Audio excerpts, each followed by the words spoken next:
मोनिका जी, Okay. आप जो जुड़े हैं, आप कौन से हॉस्पिटल से हैं? मोनिका नाम मैम, आप कौन से हॉस्पिटल से हैं? सच्चिदानंद हॉस्पिटल। आप एक जगह से बहुत सारे डिवाइसेस कनेक्ट मत कीजिए, करते हैं, ठीक है। Good afternoon all, thank you very much for joining us today. ECHO और जपाइको की तरफ से मैं आपका स्वागत करता हूँ हमारे मान्यता फॉर मदर्स के इस सेशन में। आज का हमारा 9th सेशन है और आज के सेशन में हम क्लिनिकल स्टैंडर्ड्स पे फोकस करेंगे, जिसमें है न्यूबॉर्न रिसब्सिटेशन, सिजेरियन सेक्शन और रॉबसन्स क्राइटेरिया। आज का सेशन लेने के लिए हमारे साथ है मिस नील और मिस मुतुशी, जो जपाइको में प्रोग्राम ऑफिसर है। आज के सेशन में हम केस प्रेजेंटेशन भी देखेंगे। इस सेशन के दौरान अपना मोबाइल साइलेंट पे रखिए, अपना कैमरा हमेशा ऑन रखिए। आपको कुछ कहना है, क्वेश्चन पूछना है तो आप चैट बॉक्स में लिख सकते हैं या फिर हैंड रेज फीचर यूज कर सकते हैं। पूरे सेशन के दौरान अनम्यूट पे रहिए ताकि बाकी लोगों को डिस्टर्ब ना हो। ये सेशन हम रिकॉर्ड कर रहे हैं। इस सेशन को रिकॉर्ड करके हम यूट्यूब पे, हमारा मान्यता फॉर मदर्स चैनल है, उस पर भी अपलोड करेंगे। तो जो लोग आज मिस कर रहे हैं उनको आप बाद में देख सकते हैं। Thank you very much and over to Neel and Moutushi. Thank you आकाश।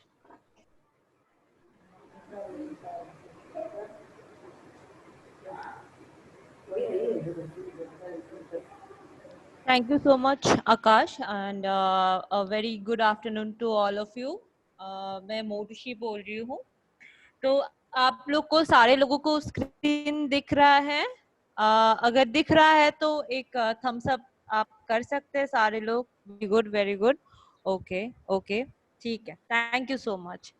मान्यता के बारे में तो ऑलरेडी आप जानते ही हैं, आप इस प्रोग्राम में ऑलरेडी हैं, ठीक है।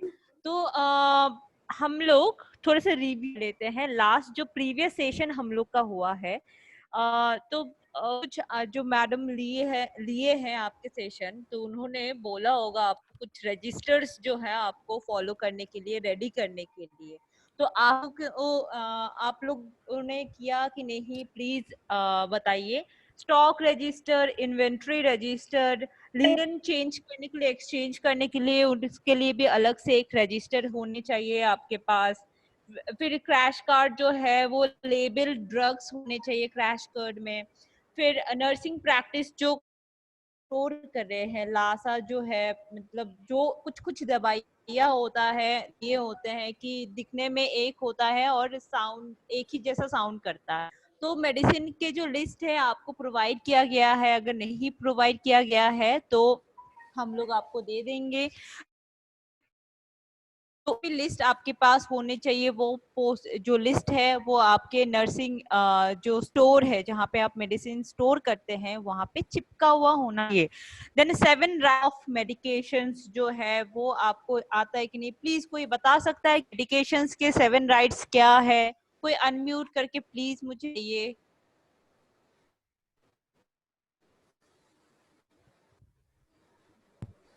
Right client, okay, drug, right drugs, right client, right light, drug, dose,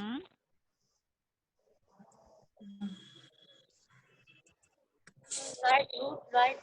सही बता रहे, एक एक करके बताइए।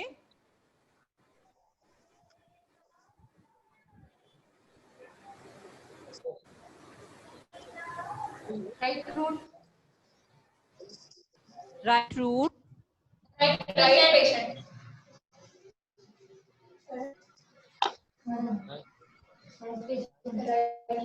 7 राइट्स ऑफ मेडिकेशन, काउंट कीजिए।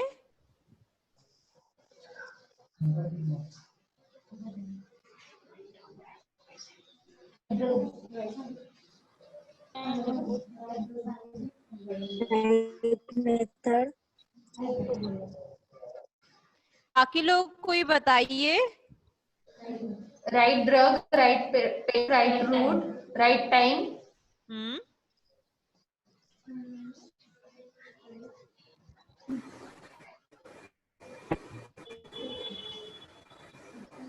Okay okay.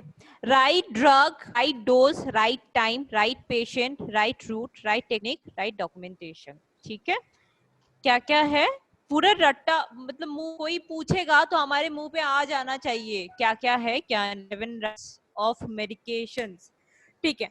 तो ओपीडी एंड आईपीडी जो रिकॉर्ड्स है, रिकॉर्ड वगैरह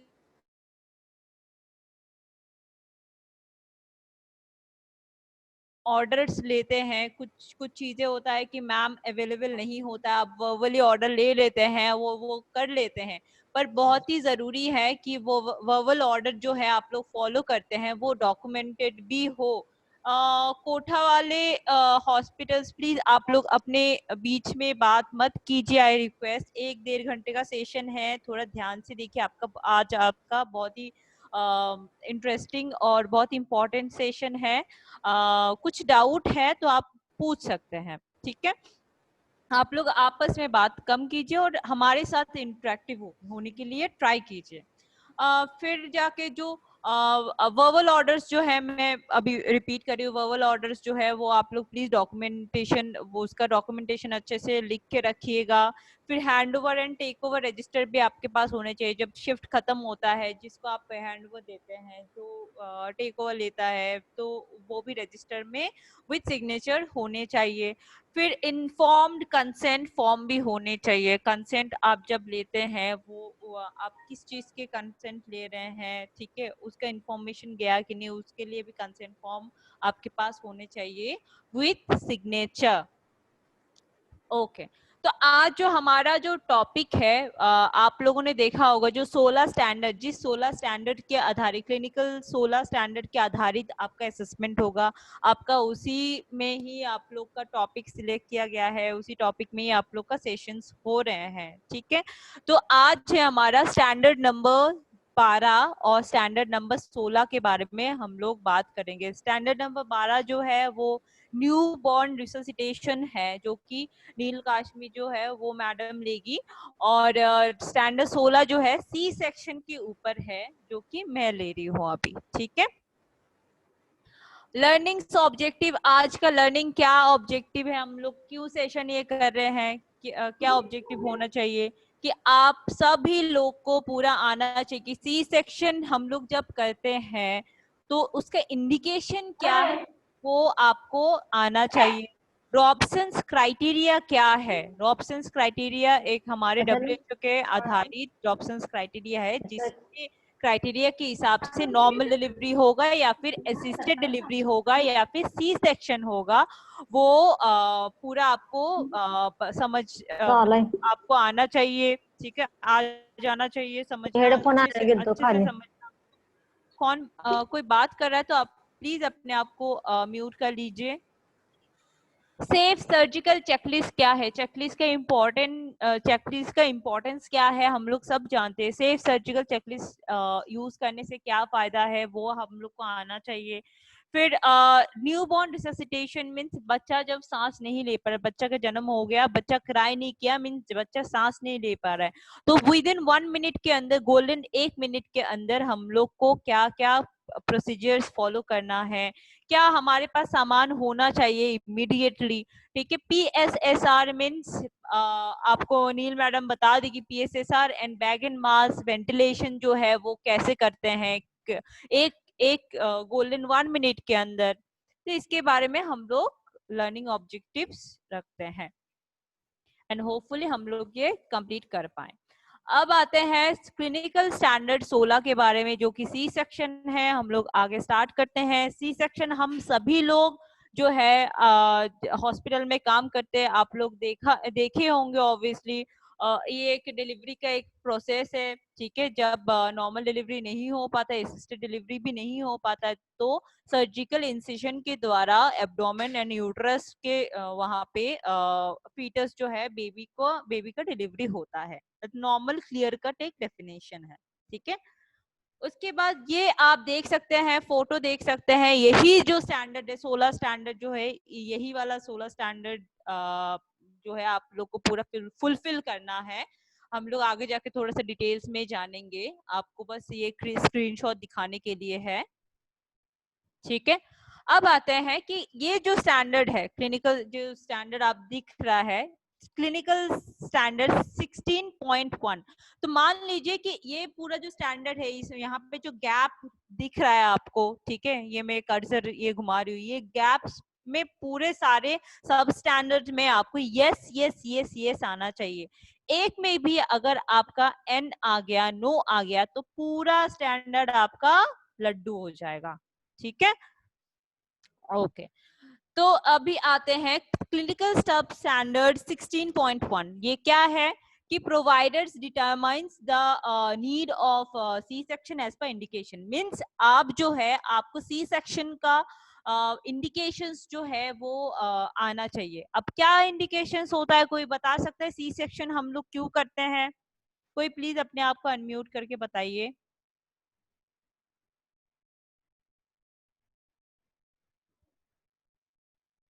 हेलो, कोई अपने आप को अनम्यूट करके प्लीज बताइए।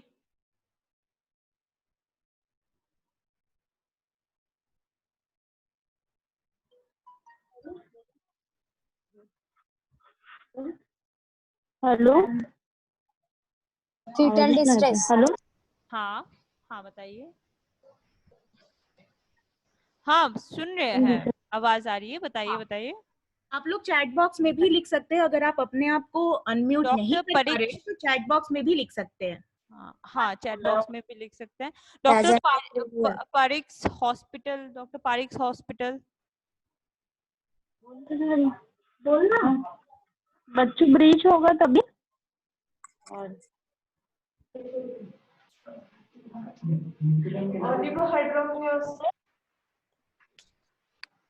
Hello, hello ma'am. हाँ बताइए। हेलो मैम, हाँ जी, कहिए कहिए कहिए। बेबी ब्रीच होगा तभी। हाँ सही बताया आपने, बताइए। हाँ placenta previa, placenta previa, foetal ठीक है। डिस्ट्रेस, हाँ फीटल डिस्ट्रेस, ओके, और Oligohydramnios. Okay oligo, hmm, pass the meconium ma'am. CPD किसी ने बोला है, वेरी गुड, ठीक है। और यूट्रस रप्चर, यूटरस रप्चर, हाँ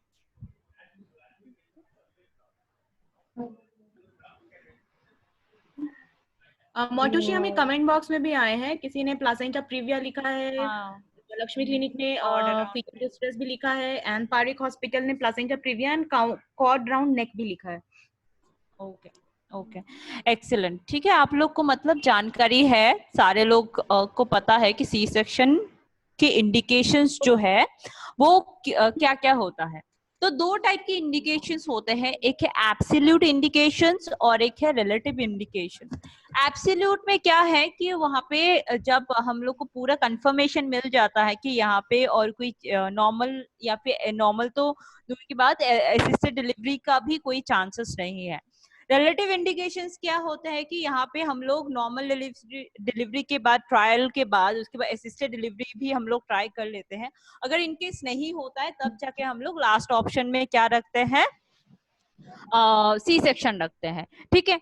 तो इसमें क्या है कि ऑलरेडी बता चुके, सीपीडी जो है सेफेलोपेल्विक डिस्प्रपोर्शन होता है, जब बच्चा जिस रास्ते से निकलता है, बच्चे का हेड और जो रास्ता है उसका अनुपात जो है वो सही नहीं होता है, उसको हम लोग बोलते हैं सीपीडी। फिर कोरियो एमनियोनाइटिस जो है, एमनियोटिक फ्लूइड जो है, उसको इन्फेक्शन जब हो जाता है तब भी हम लोग सी सेक्शन नहीं करते, सी सेक्शन करते हैं, नॉर्मल डिलीवरी नहीं करते हैं। देन हेल्थ सिंड्रोम्स आते हैं, एक्लैम्शिया में 12 घंटे के अंदर हम लोग को डिलीवरी करना होता है, सी सेक्शन ही प्रेफरेबल है। अम्बिलिकल कॉर्ड, जब कॉर्ड अराउंड नेक हो जाता है तब भी हम लोग सी सेक्शन करते हैं, प्लेसेंटा प्रीविया केस में भी करते हैं। और मान लीजिए वर्टिक्स प्रेजेंटेशन नहीं है, एबनॉर्मल लाइस मींस ब्रिज प्रेजेंटेशन है, ट्रांसवर्स लाई है, या फिर यूट्राइन रप्चर हो गया, यूट्रस रप्चर हो गया, उस केस में हम लोग क्या करते हैं, सी सेक्शन करते हैं, ठीक है। फिर prolong labour and prolong labour में भी हम लोग, या फिर प्रीवियस सी सेक्शन भी अगर होता है तब भी हम लोग पूरा नहीं बोल सकते हैं कि अभी जो डिलीवरी होगा वो सी सेक्शन ही होगा। हम लोग नॉर्मल डिलीवरी अगर नहीं हो पाता है, असिस्टेड डिलीवरी के लिए ट्रायल करते हैं, ट्रायल करने के बाद अगर नहीं हो पाता है तब जाके हम लोग सी सेक्शन करते हैं।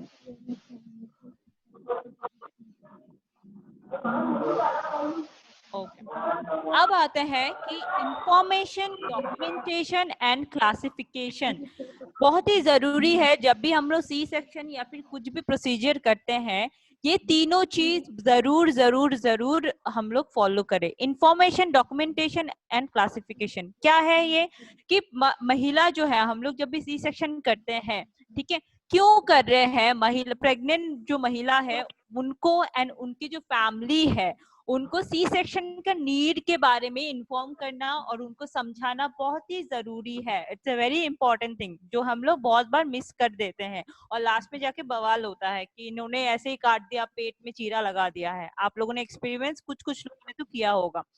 फिर जाके वो जो हम लोग इन्फॉर्म किए हैं उसका कैसे प्रूफ रहेगा कि आपने इन्फॉर्म किया, उस नर्स ने जाके, सीमा सिस्टर ने जाके उनको इन्फॉर्म किया है, तो वो आपने जो इन्फॉर्म किया है वो डॉक्यूमेंटेड भी होने चाहिए। ठीक है, जब डॉक्यूमेंटेड होंगे तब जाके आप, अगर बाद में जाके आप किसी को बताएंगे तो आप प्रूफ दे सकते हैं, देखिए हमने इन्फॉर्म किया है, ये डॉक्यूमेंटेड है।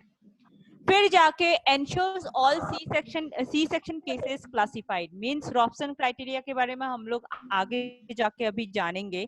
रॉबसन क्राइटेरिया बहुत ही इंपॉर्टेंट है, ठीक है, तो बहुत ही जरूरी है कि आप लोग इंश्योर करें कि सी सेक्शन जो है ऐसे बिना कोई कारण का ना हो, वो अच्छे से क्लासिफाई हुआ है रॉबसन क्राइटेरिया के हिसाब से, और उसके आधारित हम लोगों ने सी सेक्शन किया हुआ है, वो इंश्योर करना भी बहुत जरूरी है।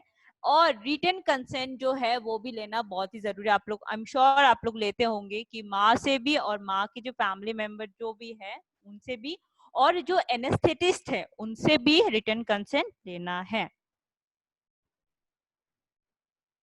ओके, तो ये आप लोग को दिख रहा होगा, ये एनेस्थीसिया का नोट्स है, प्रसव के पूर्व कार्य, ठीक है, तो ये आपके पास होने चाहिए विथ, ये पूरा नहीं है एग्जैक्टली, मैं बस आपके साथ एक स्क्रीन शॉट जो है वो शेयर कर रही हूँ।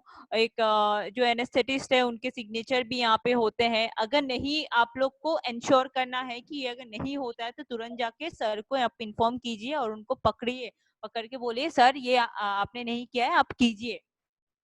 ठीक है, प्रक्रिया के लिए सहमति पत्र ये आपको दिख रहा होगा, इसका स्क्रीनशॉट, इसमें भी आप इसका आधा है ये बस स्क्रीनशॉट है, आपको आपके पास ये होने चाहिए, फाइल में होने चाहिए विद सिग्नेचर। ठीक है, प्री एनेस्थेटिक के चेकअप के नोट्स भी होने चाहिए, तो एनेस्थीसिया नोट्स भी आपके पास होने चाहिए। अगर नहीं है तो प्लीज जल्द से जल्द ये व्यवस्था आप कीजिए।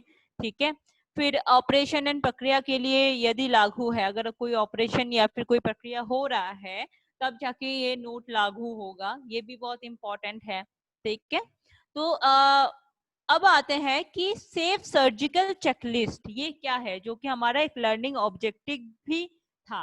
ठीक है, तो सेफ सर्जिकल चेकलिस्ट में हम चेकलिस्ट क्यों इम्पोर्टेंट है, हम लोग सब लोग जानते हैं। चेकलिस्ट हम लोग जब भी बाजार में भी जाते हैं, जब पूजा का सामान या कुछ भी सामान हम लोग लेने जाते हैं तो चेकलिस्ट एक बना लेते हैं ताकि हम लोगों से गलती ना हो, भूले ना। तो इसीलिए सेफ सर्जिकल चेकलिस्ट इसलिए बोला जाता है कि हम लोग सर्जरी में, सी सेक्शन हो या कोई भी सर्जरी में, कोई हम लोगों से गलती ना हो, उस चेकलिस्ट के हिसाब से हम लोग टिक करते हैं, क्रॉस चेक करते हैं ताकि हम लोगों से गलती ना हो। ठीक है, तो ये है हमारा WHO के द्वारा, विश्व स्वास्थ्य संस्था के द्वारा दिया गया ये सेफ सर्जिकल चेकलिस्ट जो आपके फाइल में होने चाहिए। क्या है, इसका 3 हिस्सों में बांटा गया है। एक है before induction of anaesthesia, anaesthesia देने से पहले आप किसके साथ, नर्स और जो एनेस्थेटिस्ट थे, इन दोनों के बीच में ये सारे जो यस नो आप देख रहे हैं, मार्क हुआ कि इज द साइट मार्क, जहाँ पे एनेस्थीसिया होगा वहां पे मार्क किया गया कि नहीं, यस और नॉट एप्लीकेबल। आप लोग देख सकते हैं ये चेकलिस्ट में, मैं डिटेल्स पढ़ के नहीं बता रही हूँ, इट्स वेरी, ये बहुत ही इजी है। ठीक है, कोई एलर्जी है कि नहीं, ये यस और नो, सिर्फ यस नो नॉट एप्लीकेबल, इतना ही है, बहुत ही इजी है, आपको पढ़ के आराम से समझ में आ जाएगा। फिर आते हैं बिफोर स्किन इंसेशन, मीन्स जब भी आप स्किन में चीरा कर रहे हैं, ठीक है, वो नर्स, एनेस्थेटिस्ट और सर्जन तीनों के बीच में है आप। ठीक है, क्या वो कंफर्मेशन आपको बस टिक टिक टिक टिक टिक टिक करना है। फिर आते हैं before patient leaves operation room. OT जब पेशेंट छोड़ता है तब आप लोग को ये करना है, ये चेक करना है। कौन चेक करेगा? विथ नर्स, एनेस्थेटिस्ट और सर्जन। ठीक है, ये तीनों के बीच में होगा। समझ में आया? तो नेक्स्ट हम लोग एक्सपेक्ट करेंगे, नेक्स्ट सेशन में हम लोग देखेंगे कि आप लोग के पास ये सेफ सर्जिकल चेकलिस्ट है कि नहीं। अब आते हैं हम लोग का रॉबसन्स क्राइटेरिया, जो हम लोग अभी इतने टाइम से बात कर रहे थे कि रॉबसन्स क्राइटेरिया एग्जैक्टली क्या है, क्यों इतना इम्पोर्टेंट है, क्या तो ये एक ग्लोबल स्टैंडर्ड क्राइटेरिया है WHO के द्वारा। WHO क्या है? हमारा वर्ल्ड हेल्थ ऑर्गेनाइजेशन, आप लोगों ने सभी ने सुना होगा, विश्व स्वास्थ्य संस्था। वहां से सारे स्टैंडर्डाइज जो प्रोसीजर्स है, जो स्टैंडर्ड्स आते हैं, हमारे गाइडलाइंस आते हैं, वहां से ही आते हैं। ठीक है, तो ये एक ग्लोबल स्टैंडर्ड क्राइटेरिया है WHO के द्वारा to assess, monitor and comparing rates of within facilities. जो फैसिलिटी के बीच में, मतलब हमारे हम लोग का एक हॉस्पिटल है और एक दूसरा हॉस्पिटल है, तो सारे फैसिलिटी में कितने परसेंट नॉर्मल डिलीवरीज हो रहे हैं, कितना असिस्टेड हो रहा है, कितना सी सेक्शन हो रहा है, वो कंपेयर करने के लिए, मॉनिटर करने के लिए एंड असेस करने के लिए ये WHO के द्वारा ये रॉबसन्स क्राइटेरिया बनाया गया है। अब किसके आधारित बनाया गया है? WHO के द्वारा जो रॉबसन्स क्राइटेरिया है, टोटल 10 क्राइटेरिया है। कितने हैं? 10। ठीक है, बस किसके आधारित वो 10 क्राइटेरिया बनाया गया है? पांच के आधारित बनाया गया है। पांच कैरेक्टरिस्टिक्स के ऊपर ये 10 क्राइटेरिया बनाया गया है। पांच में क्या है? एक है पैरिटी, सेकंड है ऑनसेट ऑफ लेबर, थर्ड है जेस्टेशनल एज, फोर्थ है फीटल प्रेजेंटेशन एंड फिफ्थ है नंबर ऑफ फीटस। अब आते हैं पैरिटी। कोई मुझे बता सकता है व्हाट इज पैरिटी?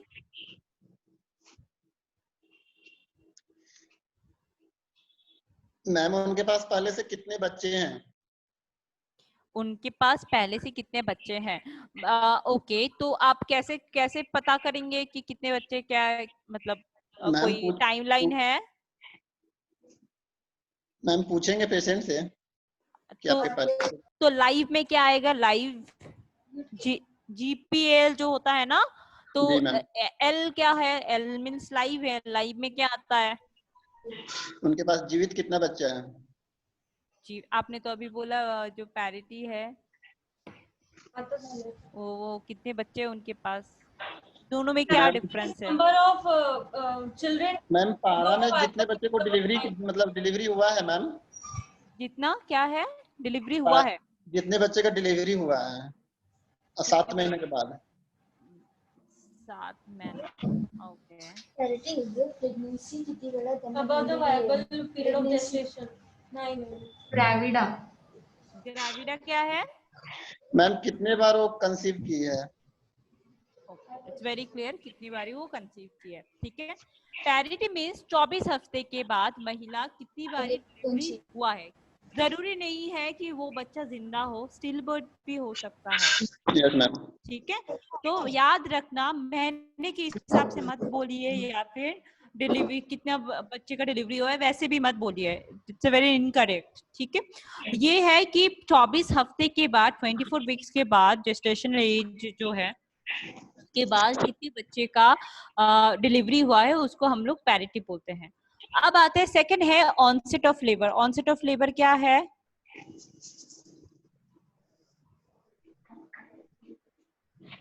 दर्द कब से स्टार्ट हो रहा है, ट्रू लेबर पेन महिला का कब से स्टार्ट हो रहा है। ठीक है, जेस्टेशनल एज क्या है? बच्चा कितने हफ्ते का है। ठीक है, फीटल प्रेजेंटेशन ऑलरेडी आपको पता है कि बच्चे का वर्टिक्स प्रेजेंटेशन है या ट्रांसवर्स लाई है या फिर कौन सा प्रेजेंटेशन है, वो है foetal presentation. Number of foetus means अगर सिंगल है, नल्ली पैरा है या फिर मल्टी है, तो ये हम लोग नंबर ऑफ फीटस है। अब आते हैं कि who should we classify, means किन लोगों को हम लोग क्लासिफाई करेंगे। रॉबसन्स क्राइटेरिया आप लोग के हिसाब से किन लोगों को करना चाहिए क्लासिफाई, मतलब किन के ऊपर करेंगे? रॉबसन्स क्राइटेरिया जो है किन के ऊपर लागू होता है? सारी माओ के। सारी माओ के।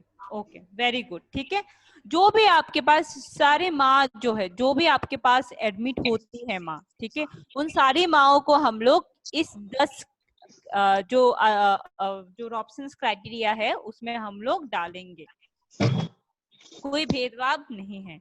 तो ये देखिए रॉबसन्स क्राइटेरिया जो है ये पूरा आप लोग देख सकते हैं, पूरा 10 क्राइटेरिया, 10 ग्रुप है, 10 क्राइटेरिया है। इसी 10 ग्रुप में हम लोग क्लासिफाई करते हैं। ठीक है, अब हम लोग एक एक क्राइटेरिया जो है हम लोग जानेंगे। एक दो मैं करूंगी, उसके बाद मैं आप लोगों को पूछूंगी आप लोग को क्या समझ में आ रहा है। ठीक है, अब आते हैं ग्रुप 1, है ना। पैरिटी आप देख सकते हैं, माँ, ये माँ दिख रहा है आप लोग को, पिक्चर में दिख रहा है सारे लोग?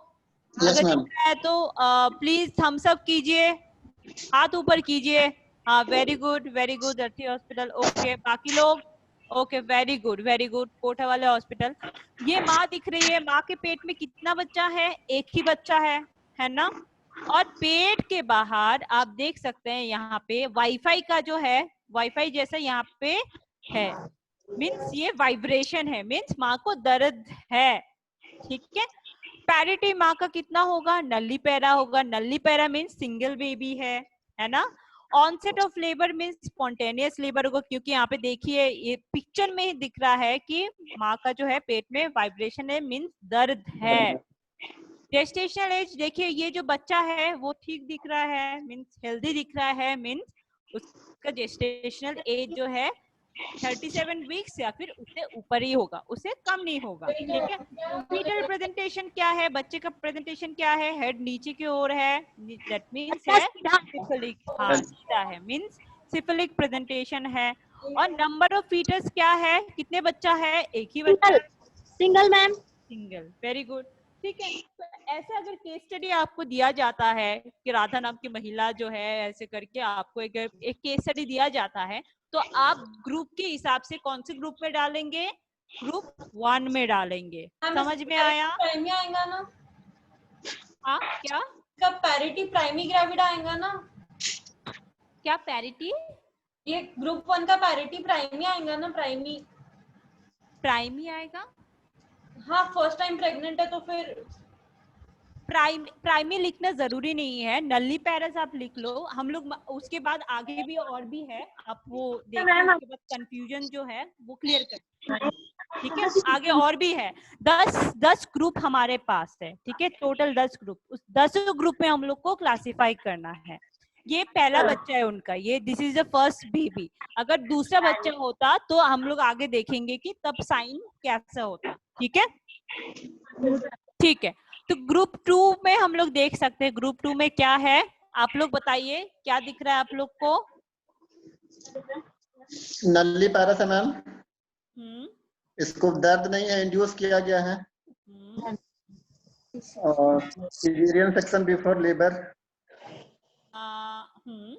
और 37 वीक्स पूरा हो गया मैम। ऑनसेट ऑफ लेबर क्यों बोला गया? इंड्यूस्ड और फिर previous C section before labour होगा। सी सेक्शन बिफोर लेबर, क्योंकि माँ को दर्द नहीं आ रहा है। प्रीवियस वाले में क्या था? ये देखिए यहाँ पे पेट के बाहर दर्द आ रहा है ना। सेकंड वाले में ग्रुप 2 में क्या है? माँ को दर्द नहीं आ रहा है। ये हो सकता है कि माँ को इंड्यूस किया गया है अभी, या फिर लेबर पेन से पहले उनको सी सेक्शन किया गया है।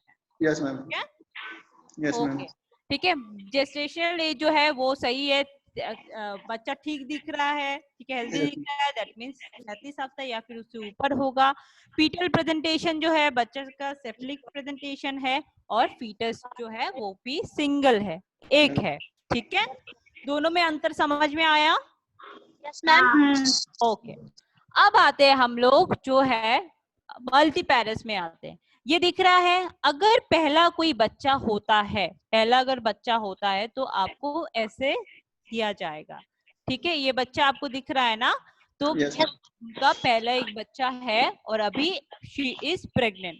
माँ जो है इनका जो है उनका दर्द आ रहा है पेट के बाहर, आप देख सकते हैं वाइब्रेशन जैसा, ये वाईफाई जैसा ये साइन है, दैट मीन्स माँ को दर्द आ रहा है। माँ का लेबर पेन स्पॉन्टेनियस है। पैरिटी जो है मल्टीपैरस हो गया है क्योंकि प्रीवियस उनका बच्चा हुआ था। फीटल प्रेजेंटेशन है वो सेफलिक प्रेजेंटेशन है। नंबर ऑफ फीटस जो है एक के अंदर वो सिंगल है। ठीक है, अब ग्रुप 4 में क्या है, ग्रुप 4 में क्या अंतर है ग्रुप 3 एंड ग्रुप 4 में? बाकी सारे कुछ चेंज, सारा कुछ सेम है। मल्टीपैरस है, जेस्टेशनल एज भी 37 वीक या फिर उससे ऊपर है। फीटल प्रेजेंटेशन भी सेफलिक है। नंबर ऑफ फीटस जो है वो सिंगल है, एक ही बेबी है। बट क्या है, दर्द नहीं है माँ को। तो मे भी हो सकता है इंड्यूस किया गया है अभी, या फिर सी सेक्शन, लेबर पेन से पहले उनका सी सेक्शन हो गया है। ठीक है, तो ऐसे केसेस इट्स वेरी इजी, अगर आप समझ लेते हैं एक बार और ये वाला जो है ये पूरा आपके पास रख लेते हैं सब अपने अपने पास, तो बहुत इजी है क्लासिफाई करना कि इन माँ का क्या होगा, नॉर्मल डिलीवरी होगा या सी सेक्शन होगा या फिर असिस्टेड होगा, कौन से ग्रुप में जाएगा, उस ग्रुप के आधारित ही आपको डिसाइड करना होगा। ठीक है, अब देखिए ग्रुप 5 जो है, ग्रुप 5 में देखिए कि यहाँ पे सी लिखा है ना, सबको दिख रहा है ये सी दिख रहा है। हाँ, सी मीन्स पहला वाला जो बच्चा हुआ था उनका सी सेक्शन हुआ था, सी सेक्शन के थ्रू हुआ था। ठीक है, तो दूसरा बच्चा जो है उनका उसका भी जो है 37 वीक्स जेस्टेशन एज है। ठीक है, बाकी सब तो आप लोग को पता है, समझ में आ गया होगा। कोई अगर डाउट है तो आप पूछ सकते हैं। ठीक है, अब देखिए यहाँ पे ग्रुप 6 जो है, यहाँ पे फीटल प्रेजेंटेशन जो है, माँ को दर्द भी नहीं आ रहा है। ठीक है, और फीटल प्रेजेंटेशन ब्रिज प्रेजेंटेशन है, यहाँ पे ब्रिज प्रेजेंटेशन है और मल्टीपैरस है, प्रीवियस उनका बच्चा हुआ था। अब यहाँ पे देखिए कि नंबर ऑफ फीटस जो है वो मल्टीपल है ना। पैरिटी जो है वो नल्टीपैरस मल्टीपैरस भी हो सकते हैं। इनका भी फीटल प्रेजेंटेशन जो है ट्रांसवर्स लाई या फिर ऑब्लिक लाई दिख रहा है। ठीक है, अब आते हैं ग्रुप 10। ग्रुप 10 में पहले क्या था, सारे बच्चे जो है आप देख सकते हैं कि हेल्दी है, दैट मीन्स जेस्टेशनल एज जो है वो 37 वीक्स या फिर उससे ऊपर होगा। बट ग्रुप 10 में देख सकते हैं बच्चे का साइज जो है बहुत ही छोटा है, दैट मीन्स पक्का ये 37 वीक्स से कम होगा। तो जब भी अगर 37 वीक्स से कम ऐसे कोई आता है, केस आता है, तो आपको आंख बंद करके कहाँ पे कर लेना है, ग्रुप 5 ग्रुप 10 में। ठीक है, और प्रीवियस सी सेक्शन का कोई ऐसे केस आता है तो ग्रुप 5 में। तो ये दोनों तो आपका फिक्स है। Yes ma'am. ठीक है, ठीक है, तो आगे हम लोग आगे बढ़ते हैं। तो सब स्टैंडर्ड जो है जो हम लोग का भी जो 16.2 है, क्या है इसमें ऑपरेशन थिएटर जो है, हम लोग जहाँ पे हम लोग सी सेक्शन करते हैं, कोई सर्जरी करते हैं, ऑपरेशन थिएटर में क्या क्या होने चाहिए, कैसे रखने चाहिए, क्या नहीं, वो सारा कुछ हम लोग को अच्छे से चेक करना है। नंबर ऑफ टेबल्स कितने होने चाहिए आपके ओटी टेबल में? अगर 3 से 4 अगर सर्जरीज हो रहे हैं एक दिन में, तो एक ओटी टेबल तो होने ही चाहिए। 3-4 केसेस के लिए एक ओटी टेबल आपके पास होने चाहिए। एनेस्थीसिया ट्रे आपके पास फंक्शनल होने चाहिए, फंक्शनल है कि नहीं, फंक्शनल बॉल्स ऑपरेटर आपके पास है कि नहीं, वो होने चाहिए। एडिक्वेट लाइट है कि नहीं, वेंटिलेशन, टेम्परेचर, सारा कुछ आपका कंट्रोल में होने चाहिए। टेम्परेचर नापने के लिए वो थर्मोमीटर आता है, वो थर्मोमीटर भी होने चाहिए। जो ओटी कॉम्प्लेक्स के जो है आपका ओटी जहाँ पे है उसके बगल में ही फंक्शनल टॉयलेट या फिर वॉशरूम एंड चेंजिंग एरिया होना चाहिए। ऐसा नहीं है कि ओटी एक जगह है और पूरा 2-3 मिनट लग रहा है जाने में, वॉशरूम जाने में, तो वो इन्फेक्शन को आप और भी बढ़ावा देंगे। ठीक है, एडिक्वेट सप्लाईज एंड इक्विपमेंट्स जो है वो आपके पास लिस्टेड होने चाहिए, और लिस्ट अगर है तो वो लिस्ट जो है वो आपको चेक करना चाहिए हमेशा। तो वो लिस्ट आपको यहाँ पे एक स्क्रीनशॉट मैं आपको दिखा दे रही हूँ, ठीक है। ये पूरा लिस्ट में आप चेकलिस्ट भी बना सकते हैं कि क्या है क्या नहीं। ये चेकलिस्ट ही है, आप देखिए यहाँ पे पूरा सारे चीजों का नाम है और सीरियल नंबर भी लिखा हुआ है, ठीक है। अब आते हैं तो स्टैंडर्ड नंबर 16.3। इसमें क्या है कि इंश्योर करना होगा महिला और जो न्यूबॉर्न है उनका सी सेक्शन से पहले एंड सी सेक्शन के बाद भी कुछ चीजें हम लोग को चेक करना होता है। क्या चीजें चेक करना होता है कि अगर माँ का सी सेक्शन कंफर्म हो रहा है तो हम लोग क्या स्टार्ट करते हैं, एंटीबायोटिक देना स्टार्ट करते हैं माँ को। एंटीबायोटिक में क्या है, एम्पिसिलिन, सेफ्ट्राइजोम वगैरह आप लोग देते हैं अपने हिसाब से, ठीक है। वो प्रोफाइलेक्टिक डोज है, क्योंकि हम लोग सी सेक्शन चीर फाड़ कर रहे हैं तो इस वजह से इन्फेक्शन ना हो, तो इसलिए हम लोग as a prophylactic dose antibiotic माँ को दे देते हैं। तो वो एंटीबायोटिक दिया गया कि नहीं वो चेक करना आपका काम है। ब्लड ग्रुपिंग वगैरह HB, RH type, screening HIV का, ठीक है, वो सब हुआ कि नहीं इंश्योर करना आप लोग का काम है। अगर नहीं करेंगे, नहीं चेक किए हैं, बाई चांस अगर गलती हो गया तो फर्स्ट ऑफ ऑल आप ही के ऊपर आएगा, उसके बाद डॉक्टर भी इन्वॉल्व होते हैं, ठीक है। तो हम लोग को बवाल से बचना है, डॉक्यूमेंटेशन जितना मेंटेन करेंगे उतना हम लोग बवाल से बचेंगे और सेफ में रहेंगे और एक किसी का जिंदगी भी बचाएंगे। अब आते हैं कॉर्टिकोस्टेरॉइड, जो 24 से 34 हफ्ते के बीच में जिन बच्चों का डिलीवरी हो रहा है, ट्रू लेबर पेन के बाद बच्चों का डिलीवरी हो रहा है, उन माओं को कॉर्टिकोस्टेरॉइड जो है बेटनिसोल जो आप देखते हैं, डेक्सोना, वो सब दिया गया कि नहीं सही डोज में, वो चेक करना आप लोग का काम है। फिर आप लोग देखेंगे कि एनेस्थेटिस्ट जो है उनके साथ एनेस्थेटिक के जो प्लान है वो लिखा गया कि नहीं। अगर नहीं लिखा गया है तो बवाल हो जाएगा बाद में, ठीक है। तो वो आप चेक करेंगे सारे फाइल्स में। पेडिट्रिशियन जो है, पेडिट्रिशियन अवेलेबल है कि नहीं वो इंश्योर करना आप लोग का काम है। अगर इन्फॉर्म नहीं किया गया है या फिर मान लो कि उस टाइम में वो पेडिट्रिशियन अवेलेबल नहीं है तो दूसरे पेडिट्रिशियन को इन्फॉर्म करना आप लोग का काम है, ठीक है। फिर आते हैं कि इवन सी सेक्शन में भी हम लोग active management of third stage of labour करते हैं कि बच्चे का डिलीवरी के बाद हम लोग 10 यूनिट ऑक्सीटोसिन लगा देते हैं। कौन बात कर रहा है? प्लीज जो भी बात कर रहा है प्लीज अपने आप को म्यूट कर लीजिए। जो भी बात कर रहा है अपने आप को प्लीज म्यूट कर लीजिए। हाँ, ओके, ठीक है। तो ऐसा जरूरी नहीं है कि सिर्फ हम लोग नॉर्मल डिलीवरी में ही active management of third stage of labour करें। सी सेक्शन में भी हम लोग को करना पड़ता है, बहुत ही जरूरी है active management of third stage of labour करने का। हम लोग 10 यूनिट ऑक्सीटोसिन दे देते हैं, यूट्राइन मसाज जो है CCTV फॉलो करते हैं, कंट्रोल कॉर्ड ट्रैक्शन फॉलो करना, ठीक है, ताकि पूरा जो है प्लेसेंटा जो है वो उसका डिलीवरी हो। फिर ENBC मीन्स जो है बच्चे का अच्छे से एसेंशियल न्यूबॉर्न केयर बोलते हैं, कैसे करते हैं क्या नहीं, सारे स्टेप्स फॉलो करना, बच्चा रोया है कि नहीं वो देखना, वो सारा कुछ बहुत ही इंपॉर्टेंट है करना, ठीक है। फिर NBR मीन्स अगर बच्चा जो अगर क्राई नहीं कर रहा है, दैट मीन्स बच्चा सांस नहीं ले पा रहा है, तो उसके सी सेक्शन में भी हम लोग को NBR करने का बहुत जरूरी है, जो कि अभी नील जो है लेगी। अब स्टैंडर्ड नंबर 16.4 है।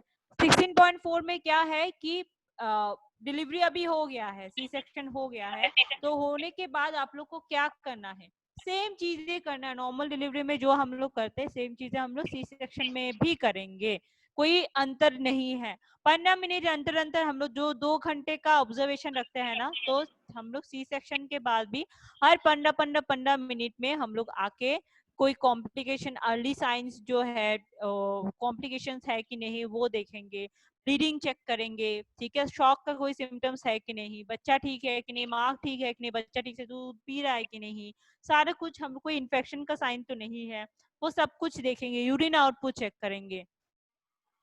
1 घंटे के अंदर ब्रेस्ट फीडिंग इनिशिएट जरूर करेंगे। ऐसा नहीं है इसी सेक्शन हो गया तो 1 घंटे के अंदर हम लोग नहीं इनिशिएट करेंगे, वेट करेंगे माँ कब जगेगी तब जाके पिलाएंगे, नहीं, ठीक है। एंड फिर थर्मल केयर अच्छे से देंगे, बच्चे को गर्माहट अच्छे से देंगे, ताकि बच्चों को हाइपोथर्मिया ना हो। अब आते हैं स्टैंडर्ड नंबर 16.5। 16.5 में क्या है, जो हम लोग बहुत सारे हॉस्पिटल में ये चीज में फेल हो जाते हैं, क्या कि हमारे पास ऑडिट नहीं होता है। सी सेक्शन जो करते हैं हम लोग, हमारे पास ऑडिट कहाँ है।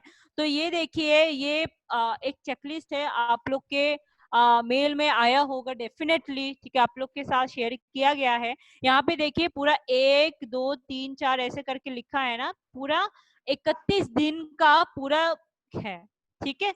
जब भी कोई केस आता है, आपको बस इसमें ये जो शीट है, इस शीट में अगर क्लासिफाई करके डाल देंगे कौन से ग्रुप में जाता है, कौन से ग्रुप में आपको पता होगा कौन से केस के हिसाब से।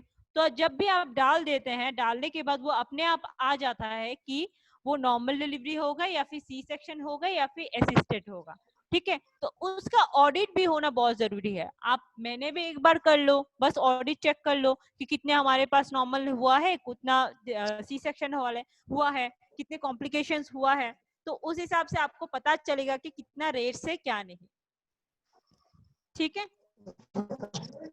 तो अभी हम लोग इतना तक किसी को कोई डाउट है, कोई शंका है? No ma'am. ओके, ठीक है। तो मैं अभी हैंड ओवर करती हूँ नील को। तो वो आपको आज जो है अपना न्यूबॉर्न रिससिटेशन, बहुत ही इम्पोर्टेंट है, बहुत ही इंटरेस्टिंग है, प्लीज आप लोग अच्छे से ध्यान से देखिए, ठीक है। नील। Thank you मोटोशी। मोटोशी, आप अपना स्क्रीन शेयर ऑफ कर सकते हो। एब्सोल्युटली।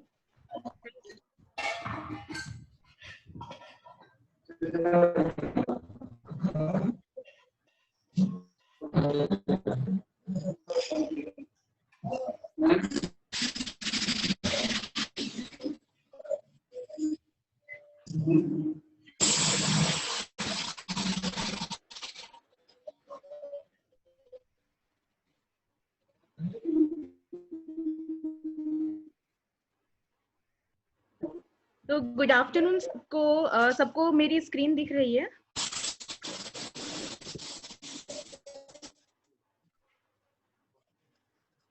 दिख रही है? आप थम्स अप कर सकते हैं।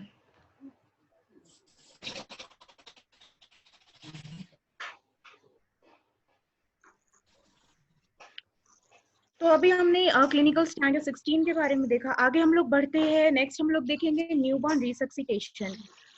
तो ये स्टार्ट करने से पहले सब लोग अपनी वीडियो ऑन कर लीजिए प्लीज। सेशन स्टार्ट करने से पहले हमारे पास कुछ क्वेश्चंस है, प्री सेशन क्विज है, तो ये हम आपसे पूछना चाहेंगे। आकाश प्लीज आप मेरा हेल्प करिएगा, ये लोग आंसर देंगे उसमें। आप लोग आंसर भी दे सकते हैं।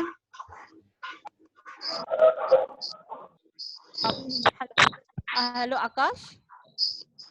Hello hello. हाँ आप आकाश, लोग आंसर बोल के भी दे सकते हैं, चैट बॉक्स में भी लिख सकते हैं, ठीक है, हम लोग देख लेंगे। तो मेरा फर्स्ट क्वेश्चन है, आप लोग स्क्रीन पे भी देख सकते हैं। पहला क्वेश्चन है कि एनबीआर का जो ट्रे है या किट है, उसमें हम लोग जो मास्क रखते हैं बेबी के लिए, वो कितना होना चाहिए? How many mask? कितने मास्क? दो। Okay, thank you. Okay, 0 number and 1 number. अच्छा ठीक है।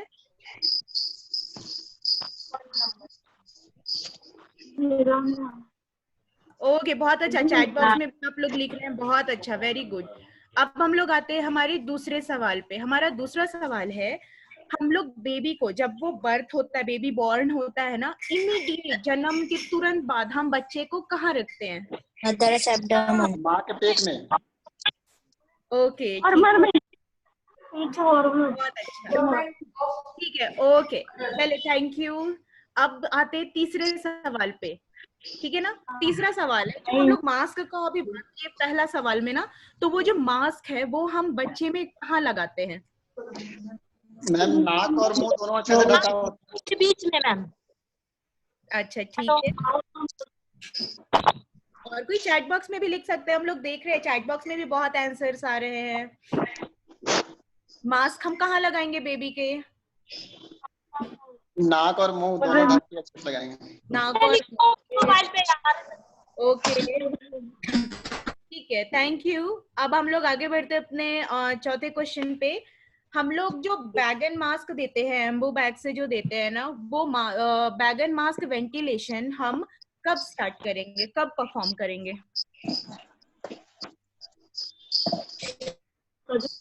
जब बेबी क्राई नहीं होता।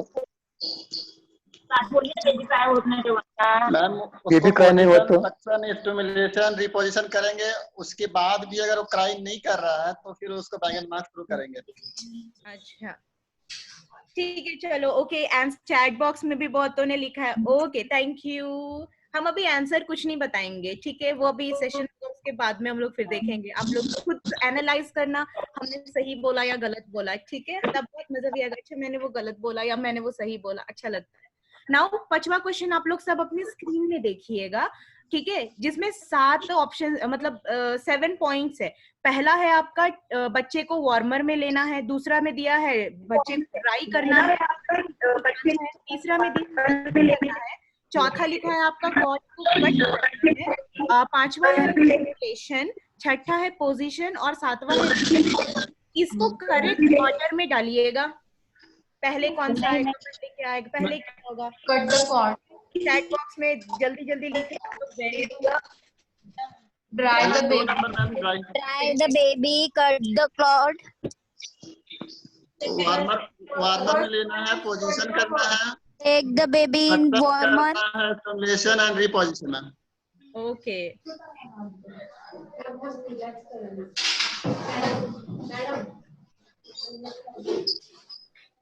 ठीक है, ओके थैंक यू। सबने बहुत अच्छा जवाब दिया। अभी आप लोग खुद एनालाइज करना, आप लोग सही आंसर लिखे हो, सही बोले या गलत बोले। फिर हम लोग एंड में फिर से एक और क्विज करेंगे, तो ध्यान से सुनिएगा पूरा सेशन, ठीक है ना? तो हम लोग न्यू बॉर्न रिसक्सिकेशन का बात कर रहे हैं।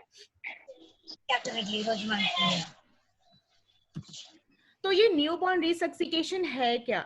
तो ये जो न्यू बॉर्न रिसक्सिकेशन है, इसमें हम क्या करते हैं, बेबी को बचा रहे, बेबी को हम एक नया लाइफ दे रहे हैं। जब बेबी लेबर होता है तो आप देखते हो कभी वो ब्रीथ नहीं कर रहा, क्राई नहीं कर रहा, है ना?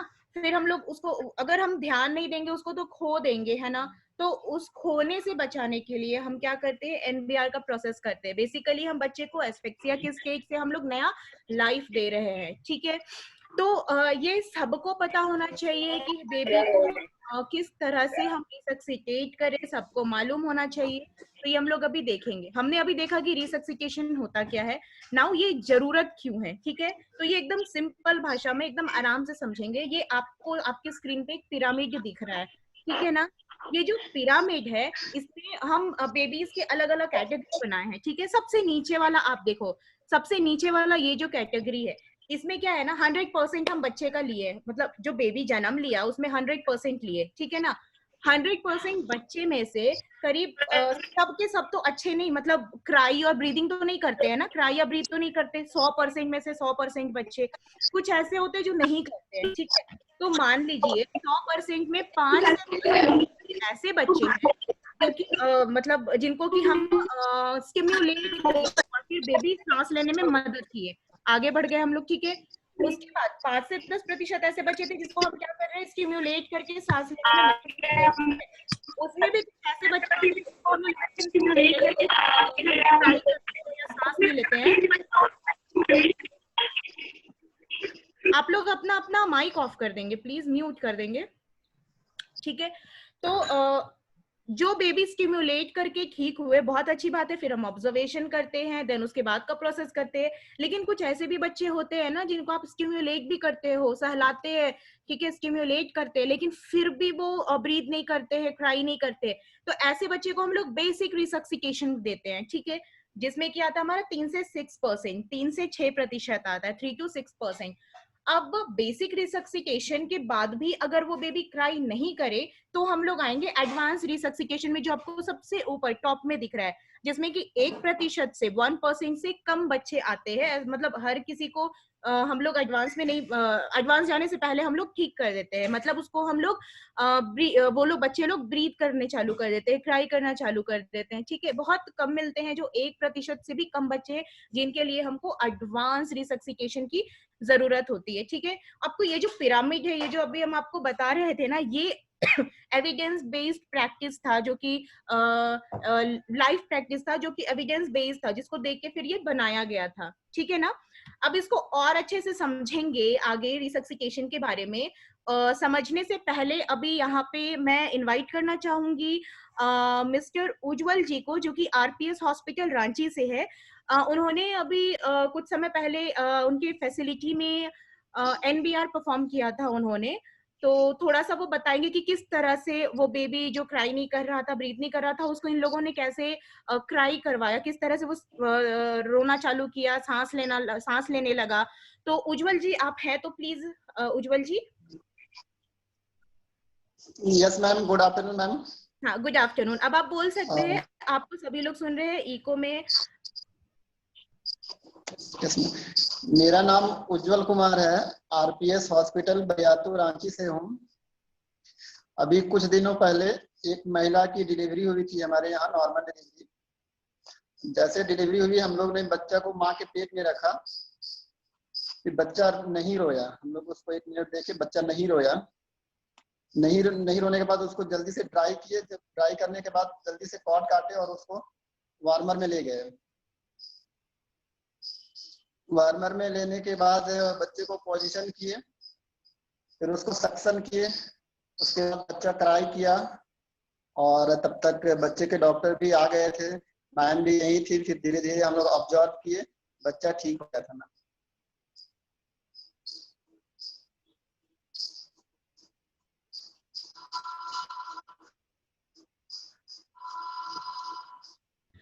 Thank you so much Ujjwal ji अपना एक्सपीरियंस शेयर करने के लिए। हेलो। हाँ hello, thank you so much Ujjwal ji हाँ मैम, शेयर करने के लिए। तो अभी आप लोगों ने सुना ना कि क्या हुआ था, बेबी डिलीवर हुआ। उन लोगों ने, जैसे हम लोग बताते हैं कि बेबी जब भी डिलीवर होता है उसको माँ के पेट में रखना है, सबसे पहले एब्डोमेन में रखना है ना। तो वहां उन्होंने रखा, फिर उन्होंने देखा कि बेबी क्राई नहीं कर रहा है, तो इन्होंने क्या किया, सबसे पहला काम बेबी को ड्राई किया, उसके बाद में कॉर्ड कट किया और फिर बच्चे को वार्मर में शिफ्ट किया। वार्मर में ये लेके गए। वार्मर में इन्होंने क्या किया, पोजीशन किया, जैसा इन्होंने बताया पोजीशन किया। पोजीशन करने के बाद सक्शन किया। तो सक्शन किया तो देखा कि फिर बेबी क्राई करना चालू कर रहा है अच्छे से। तब तक इनके डॉक्टर्स भी आगे, पीडियाट्रिशियन जो थे वो देख रहे थे। तो क्या हुआ, हम एक बेबी को सेव किए, जो हम स्टार्टिंग में अभी बात किए थे आपको। ठीक है। तो अब हम लोग देखेंगे रिस्क फैक्टर क्या है। जन्म के समय बच्चे को सांस लेने में दिक्कत हो रही है, हम इसकी बात कर रहे हैं। तो भाई आखिर ऐसा क्यों हो रहा है, क्या रिस्क फैक्टर है इसकी जिस वजह से ऐसा मिल रहा है हमें बच्चा, है ना। तो कुछ रिस्क फैक्टर आप देख सकते हो अपने स्क्रीन में भी, जिसमें है कि प्री टर्म बर्थ, समय से पहले अगर बच्चा हो रहा है, प्रोलॉन्ग या ऑब्स्ट्रक्टेड लेबर है तब हो सकता है, सिडेशन हो रहा है लेट स्टेज में लेबर के तब हो रहा है, प्री एक्लैम्शिया और एक्लैम्शिया के समय हो रहा है। ठीक है। अगर उस बेबी का गले पे वो क्वाड राउंड है तब हो सकता है, या IUGR बेबीज जो होते हैं, इंट्रायूटेराइन ग्रोथ रिटार्ड जो बेबीज होते हैं, उनको हो सकता है। अभी APH जो एंटीपार्टम हेमरेज वाला है उसमें हो सकता है ये चीज। तो ये रिस्क फैक्टर्स है, इनको आपको याद रखना है कि इसमें हो सकता है बेबी का ऐसा, तो हम पहले से ही सतर्क रहेंगे। ठीक है। तो अब सारे लोग अपनी वीडियो ऑन करिए प्लीज, मुझे सबका थम्स अप देखना है। और आप अपनी स्क्रीन पे भी थम्स अप कर सकते हैं। अगर आप मोबाइल फोन से कनेक्ट हुए हैं तो नीचे जो 3 डॉट दिख रहा है ना, आपके राइट साइड में 3 डॉट होगा, आप उसको क्लिक करोगे तो वहां थम्स अप का, ऐसे थम्स अप का साइन है, आप वो कर सकते हैं। और स्क्रीन अगर आपका ऑन है तो आप सिर को इस तरह से कर सकते हैं। मेरा सवाल है, आप लोगों के हॉस्पिटल में कितनों के पास लेबर रूम और OT में वार्मर है? न्यू बॉर्न केयर एरिया है, न्यू बॉर्न केयर एरिया कितनों के पास है? किसी के यहाँ भी नहीं है, केवल एक के पास है। कांता व्योले मैम ने हैंड रेज किया है, मतलब उनके फैसिलिटी में है। मैम शुक्ला हॉस्पिटल में भी है। हाँ शुक्ला हॉस्पिटल में भी है। ठीक है, शुक्ला हॉस्पिटल, ओके।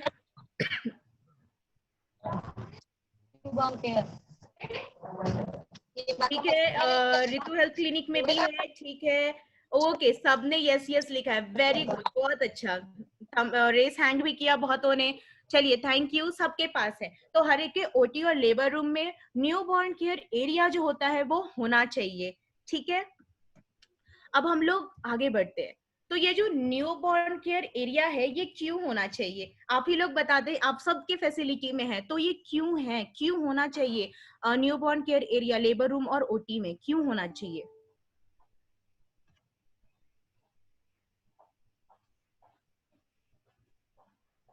कोई भी बता दे। अगर आप म्यूट नहीं हो रहे तो आप चैट बॉक्स में भी लिख सकते हैं, और अगर आप अनम्यूट हो सकते हैं तो आप अनम्यूट करके खुद को आप बता दे क्यों हम लोग रख रहे हैं ये न्यू बॉर्न केयर एरिया को लेबर रूम और ओटी में।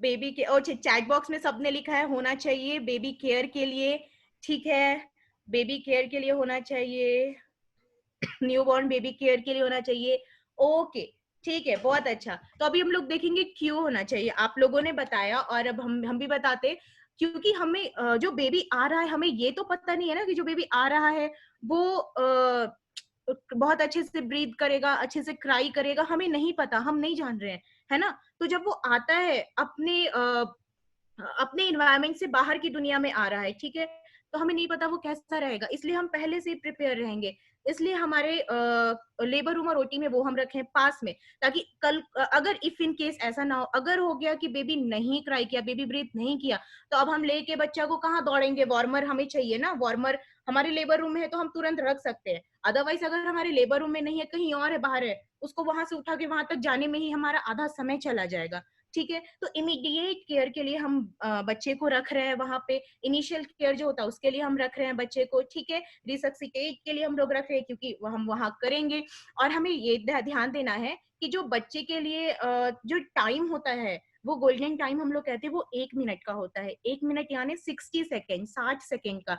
तो अगर हम बेबी नहीं रोया, बेबी ब्रीथ नहीं किया, हम उसको ड्राई किए, कॉर्ड काटे, अब हमारा लेबर रूम से बाहर हटके है हमारा warmer new born care area, बच्चे को लेके जाने में ही हमारा आधा सेकंड तो ऐसे ही खत्म हो गया, फिर हम कैसे 1 मिनट यानी 60 सेकेंड का उसका जो स्टेप्स है उसको हम फॉलो करेंगे, नहीं हो पाएगा, फिर तो हम बच्चे को ही खो दे रहे हैं ना इसमें।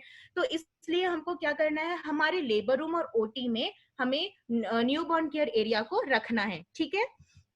तो अब ये जो न्यू बॉर्न केयर एरिया हम रख रहे हैं, बना रहे हैं, उसमें क्या क्या चीजें चाहिए, ठीक है ना। चलिए आप लोग झटपट चैट बॉक्स में लिखिए हमें क्या क्या रखना है न्यू बॉर्न केयर एरिया में।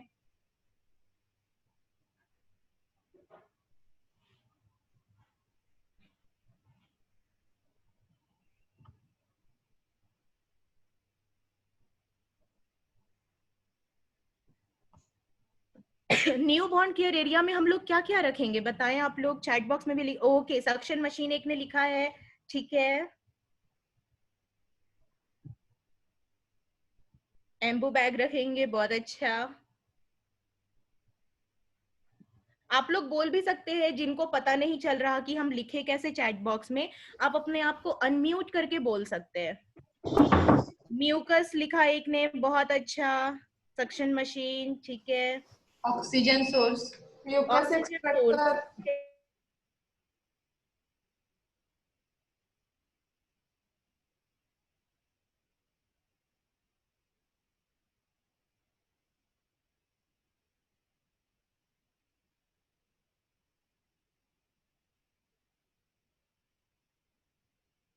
अच्छा, बहुत अच्छे से जवाब दे रहे हैं। तो हम लोग देखते हैं एक एक करके हमें क्या क्या रखना चाहिए हमारे न्यू बॉर्न केयर एरिया में।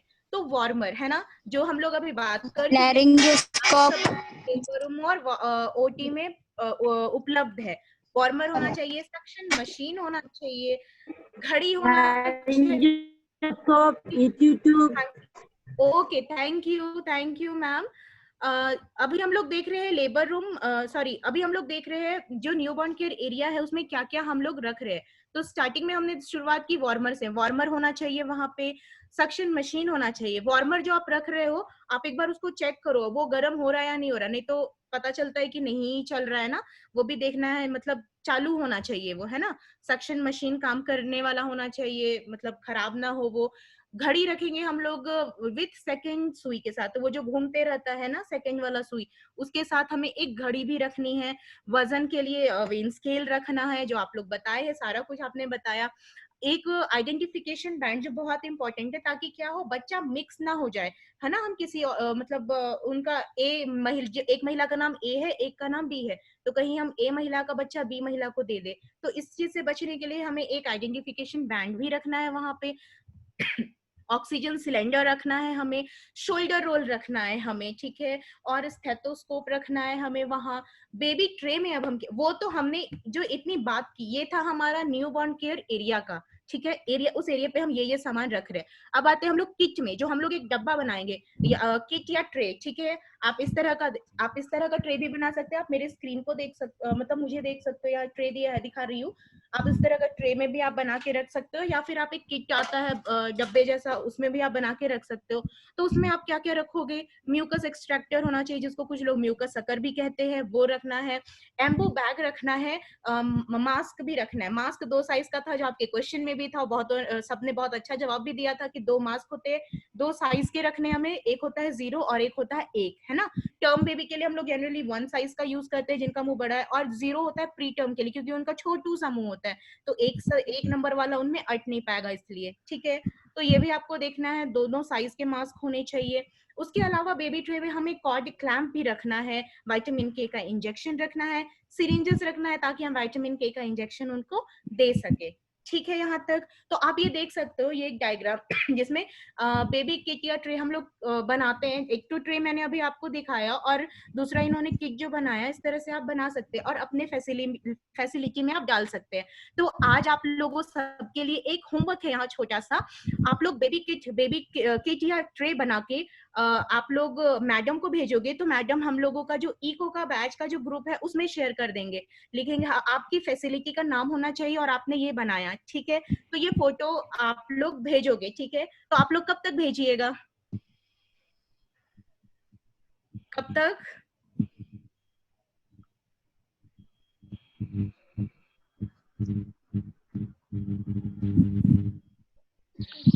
कल तक मैडम, कल तक भेज देंगे, हाँ मैडम, ठीक है। जिसको जब सुविधा हो रहे हैं ना, तो जल्दी ही भेजिएगा, ठीक है। तो और ये जो लिस्ट है, ओके, कुछ लोग बोल रहे हैं आज ही भेजेंगे, ठीक है, बहुत अच्छा। तो उस मैडम को भेजिएगा, वो हमारी इको वाले जो ग्रुप है उसमें वो भेज देंगे अपने हॉस्पिटल के नाम के साथ, उन्होंने बनाया करके। तो ये जो ट्रे जो रहता है, इसमें आप देख सकते हो क्या क्या रखना है। पहला तो कि प्री वार्म टॉवल या शीट आप एक ट्रे पे रखोगे, जो कि हम लोग गर्म करेंगे वार्मर पे रख के, ठीक है, जिसका यूज हम लोग बेबी रैप करने में, बेबी को ड्राई करने में करते हैं। सेकंड, हम लोग कॉटन स्वैब रखेंगे कटोरे में। नेक्स्ट है म्यूकस एक्सट्रैक्टर या म्यूकस सकर रखना है, बैगन मास्क रखना है, कॉट क्लैंप रखना है, या फिर अगर आप करते हैं तो दैट शुड बी स्टेरिलाइज होना चाहिए वो। एनजी ट्यूब रखना है, ग्लव्स रखना है, विटामिन के का इंजेक्शन और नेडल और सिरिंज रखना है। तो ये आप लोग किट बना के उसके फोटो खींच के आज और कल में आप लोग ग्रुप में डाल दें, ठीक है। तो हम लोगों ने अभी तक में देखा कि न्यूबॉर्न रिसक्सिटेशन क्यों चाहिए, क्या होता है, ठीक है, और क्या क्या हमें सामान वगैरह रखनी चाहिए, है ना, क्या क्या थिंग्स हम लोग यूज करते हैं, क्या क्या चीजों को हम यूज करेंगे बेबी को रिसक्सिटेट करने में। तो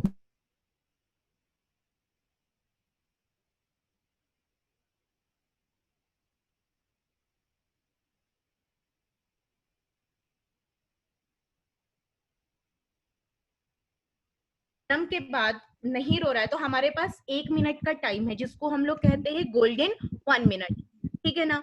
अब ये 1 मिनट बराबर कितना सेकंड होता है, 1 मिनट में कितना सेकंड? 60 सेकंड, ठीक है, 60 सेकंड होता है, यानी 1 मिनट बराबर 60 सेकंड। तो ये जो 60 सेकंड है, इस 60 सेकंड को हम 2 भाग में बांट देंगे, ठीक है। तो बराबर दो कितना हो गया, 30 सेकंड और 30 सेकंड, ठीक है ना।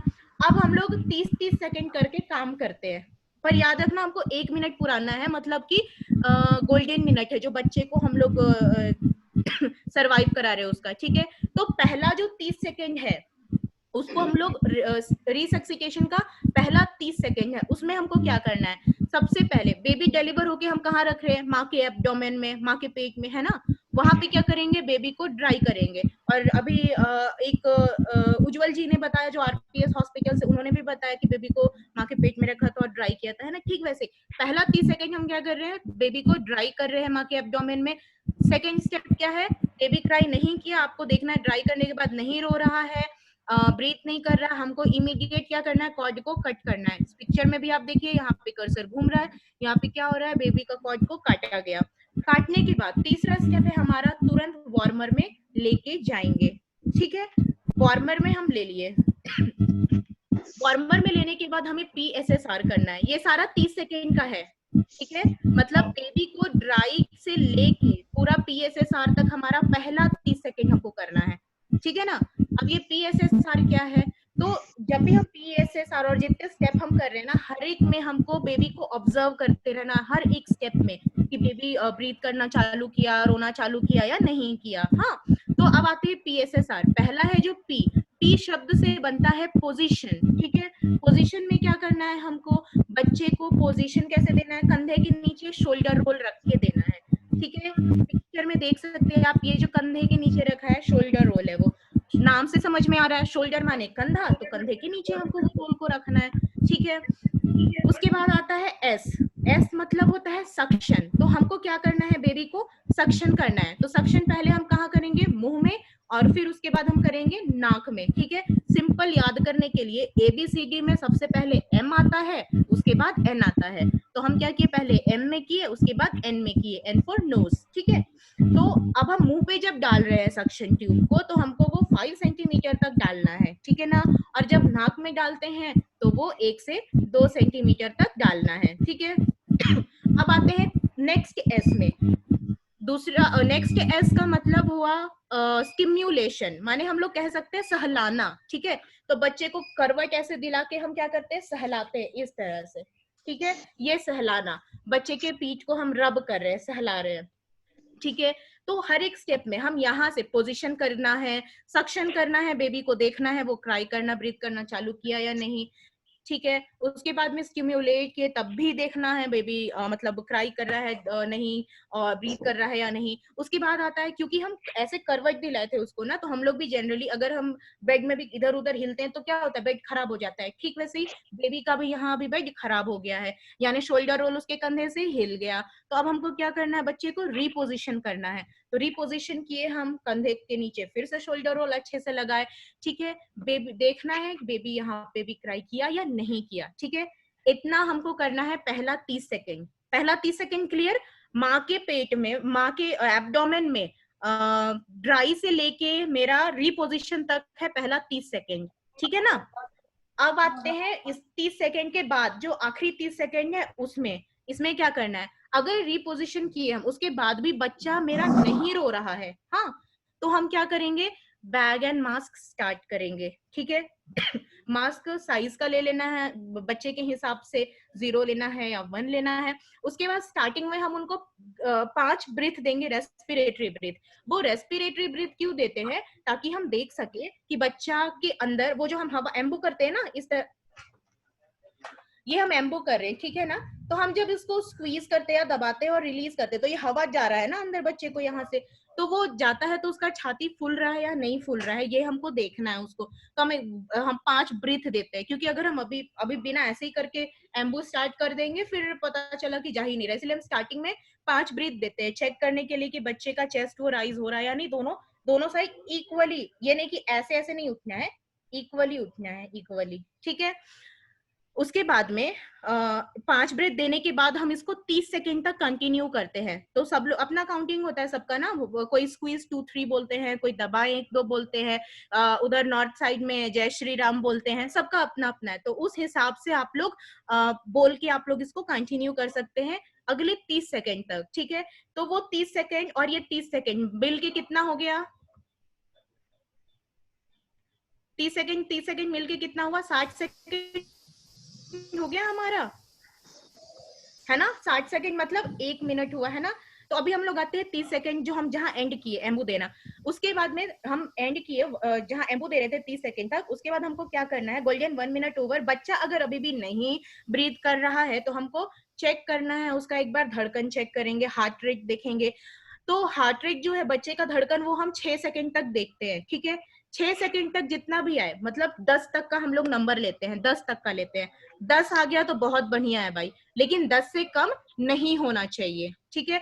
अगर 10 से कम हो गया तो हमको ऑक्सीजन कनेक्ट करना होगा। अब देखोगे आपके एम्बू बैग में इधर साइड में दिया होता है ना कनेक्ट करने के लिए, तो वहां से हम कनेक्ट करके फिर उसको हम उसके थ्रू ऑक्सीजन सप्लाई करेंगे, ठीक है। मान लीजिए 6 सेकंड हम देखे, एक बेबी है जिसका नाम XYZ है, उसको 6 सेकंड हम देखे तो उसका 10 आया 6 सेकंड में, तो 10 आया तो ठीक है। लेकिन अगर 10 से कम आया, मान लो उसका 6 आया, तो हम क्या कर रहे हैं, फिर यहाँ ऑक्सीजन कनेक्ट कर रहे हैं, ठीक है।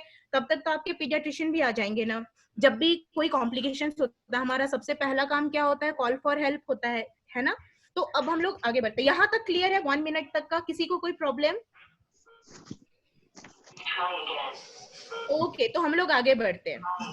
सबसे जो अभी हम बताएंगे ये 4C है, ठीक है ना। ये 4C's जो है ये बहुत इंपॉर्टेंट है, आपको इस न्यूबॉर्न रिसक्सिकेशन में ध्यान देना है। पहला होता है कॉल फॉर एडवांस हेल्प। अगर आप देख रहे हो एडवांस हेल्प, जब हम लोग बेबी का यहाँ तक कुछ नहीं हो रहा है ना, हम लोग क्या करते हैं, बेबी नहीं क्राई कर रहा है, स्टार्टिंग में हम लोग बोलते हैं ना कॉल फॉर हेल्प करते हैं कि आज बेबी नहीं रो रहा है, हम लोग को रिसक्सिकेशन स्टार्ट करना है। तो जिसको भी आप कॉल किए वो क्या करते हैं, तुरंत में पीडियाट्रिशियन को कॉल कर देते हैं, बता देते हैं। अगर आपके फैसिलिटी में तो बहुत अच्छी बात है, तो वो सॉरी तो वो तुरंत आ जाते हैं, और नहीं तो कहीं दूसरी जगह से आते हैं ऑन कॉल में, तो उनको पहले से ही बुला के आप लोग रखते हैं ना लेबर रूम में, है ना, जब जिस समय डिलीवरी होता है। नाउ नेक्स्ट किसी है हमारा बैग एंड मास्क को कंटिन्यू करना, कंटिन्यू बैग एंड मास्क जो हम लोग अभी देखे। नेक्स्ट है काउंट हार्ट रेट, बच्चे का जो धड़कन है वो हमें काउंट करना है और ऑक्सीजन कनेक्ट करना है अगर हार्ट रेट 10 से कम आया तो, ठीक है। क्लियर है ना? यहाँ तक आप थम्स अप कर सकते हैं, क्लियर हुआ तो।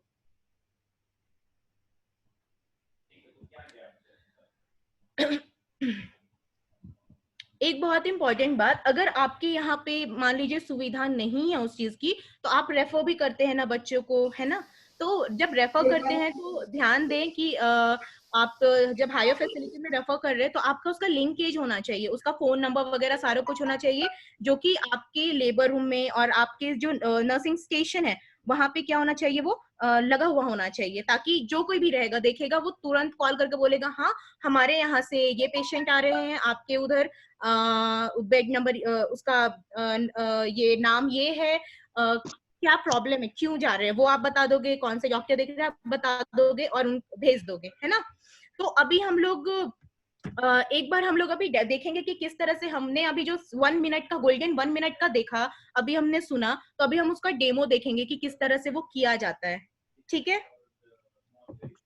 हाँ आकाश, आकाश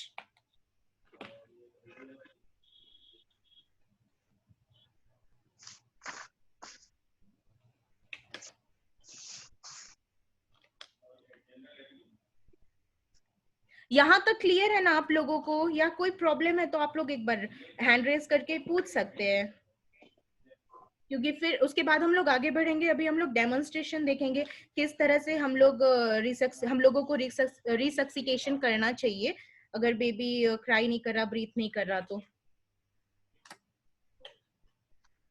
और अगर क्लियर है तो मेरा एक सवाल है, हम लोग बेबी का हार्ट रेट जब चेक करते हैं तो कितने देर हम लोग देख रहे हैं, कितना देर हम लोग देखते हैं बच्चे का धड़कन, कितना सेकंड के लिए देखते हैं या कितना मिनट के लिए देखते हैं, बताइए, चैट बॉक्स में लिख सकते हैं।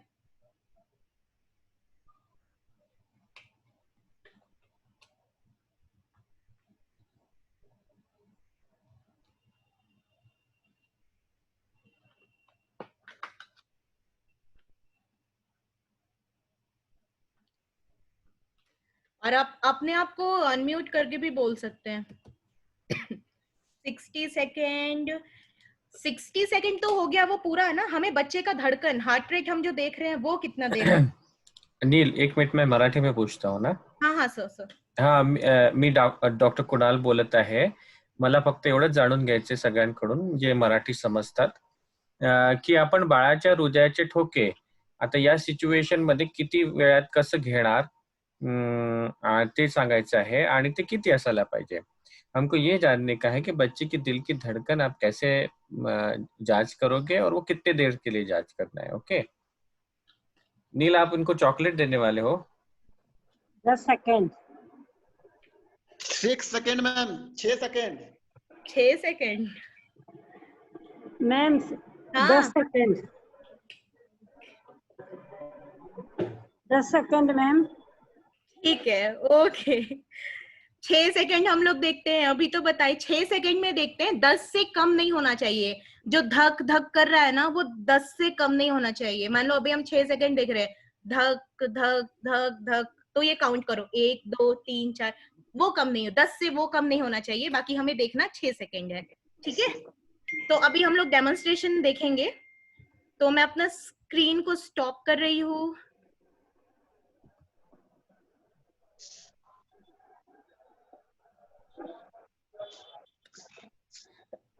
तो अभी आप लोग मेरा स्क्रीन आप सबको दिख रहा है क्या? मतलब मेरा फेस दिख रहा है?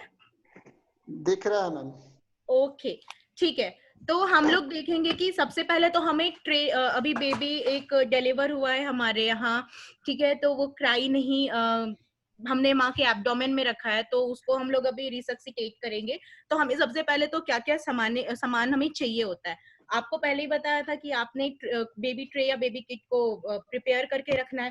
तो फिलहाल के लिए हमारे पास हमारा इस तरह का वार्मर है. ठीक है, ये हमारा वार्मर है जो हमने यहाँ प्लेस किया है. ये आपको हम दिखाएंगे अभी.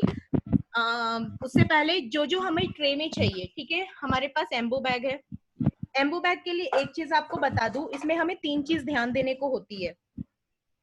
इसका जो वॉल्व होता है, ये जो आपको पीला कलर का दिख रहा है ना अंदर, है ना, तो ये जो पीला कलर है, इसको आप मछली का गलफड़ा देखें किस तरह से ऐसे मतलब होता है. ठीक, देखना यहाँ आप लोग, है ना. मैं इसके इसको जब आप दबाओगे तो ये यहाँ से इसका मुंह खुलता है. ठीक है, देखोगे, देखो खुला, दिखा सबको? दिख रहा है? हाँ दिख रहा है मैडम, दिख रहा है. ओके ओके मैडम, दिख. ये आपको एक बार चेक करना है. ठीक है, खुल रहा है या नहीं खुल रहा. इसके अलावा जब आप ये स्क्वीज करते हो, जब आप इसको ना बैम्बू बैग को दबाते हो, है ना, तो आप ये देखोगे कि कहीं से भी हवा जो है वो लीक ना करे. ठीक है, मेरा इसे कहीं लीक नहीं कर रहा है. तीसरा चीज जो आपको देखना है, तीसरा चीज देखने से पहले, आप सबके घर में प्रेशर कुकर है. प्रेशर कुकर की सीटी तो देखा है ना सबने, सीटी लगती है तो, है ना. वैसे ही हमारी इस एम्बो बैग में भी सीटी है. ये इसकी सीटी है. ठीक है, आपको ये देखना है, ये इस तरह से साउंड आएगा आपको. ठीक है, सुनाई दे रहा है सबको? आप देखो, इसको ये उठता भी है. जैसे प्रेशर कुकर सीटी देने से उठ के देता है ना, थोड़ा सा उठ जाता है. ठीक, वैसे आप देखोगे इसको भी ये उठेगा. दिखा उठते हुए? देखा नहीं. ठीक है, तो हमें एम्बो बैग जब भी आप रखोगे तो आपको ये पूरा चीज देखना है. हमारे पास 2 मास्क है, ठीक है ना, एक और एक है ये हमारे पास 0 साइज का. आप अपने हिसाब से आपका जो बेबी है उसको कौन सा मास्क फिट होगा वो डालना है, पर आपके पास दोनों मास्क अवेलेबल होना चाहिए. ठीक है, इसके अलावा हमारे पास एनजी ट्यूब है जो हमने वहां पे देखा था. ठीक है, विटामिन के का इंजेक्शन रखना है, सिरिंज रखना है, लैरिंगोस्कोप. और हाँ विटामिन लैरिंगोस्कोप. हाँ जी, हाँ जी. ठीक है, इसके साथ हमने एक चीज और बताया था कि वार्मर जो है हम डिलीवरी से आधे घंटे पहले ऑन करते हैं और वहां पे हम 2 तौलिया को गर्म करते हैं. तो ये है हमारे एक ट्रे में, एक और एक ट्रे है हमारे पास जिसमें कि प्री वार्म्ड टॉवल है जो हमने लाया है वार्मर से. ठीक है, एक कटोरे में हमने कॉटन स्वब भी रखना है जो आपको हमने पहले बताया था लिस्ट में क्या क्या होना चाहिए. तो अभी हम लोग देखेंगे रिसक्सिटेशन के स्टेप्स.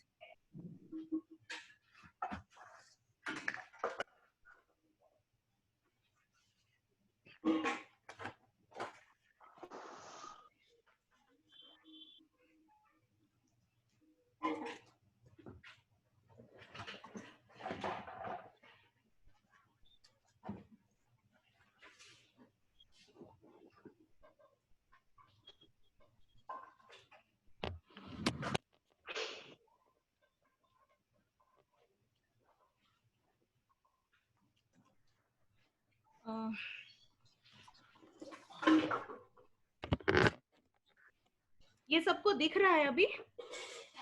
हाँ दिख रहा है। हमारे पास एक महिला है जिनका डिलीवरी हुआ, ये उनका बेबी है, ठीक है। तो ये जो बेबी है अभी ये अभी हमने माँ के एब्डोमेन में इसे रखा है, इस बेबी को, है ना। माँ के एब्डोमेन में हमको क्या करना, हमने आपने प्रीवियस सेशंस में सुना भी होगा, माँ के एब्डोमेन में हम लोग रखते हैं बेबी को और उसके बाद में उसको हम लोग ड्राई करते हैं, ठीक है। हमने अभी पढ़ा भी उसको।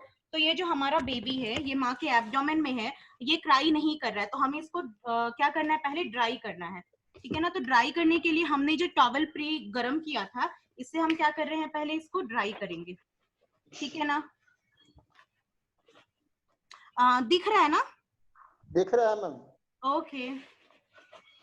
ड्राई करने के बाद, चूंकि ड्राई करने के बाद क्या होता है, ये हमारा टॉवल भीग जाता है। ऑब्वियसली हम अगर फेस धोते हैं, फेस को अगर हम वाइप करते हैं तो क्या होता है, वो तौलिया भीग जाता है, तो उससे तो हम बच्चे को रैप नहीं कर सकते। तो इस वजह से इसको हम हटा देंगे और हमारे पास जो प्री वॉर्म टॉवल जो दूसरा था ये, इससे हम बेबी को क्या करेंगे, रैप करेंगे,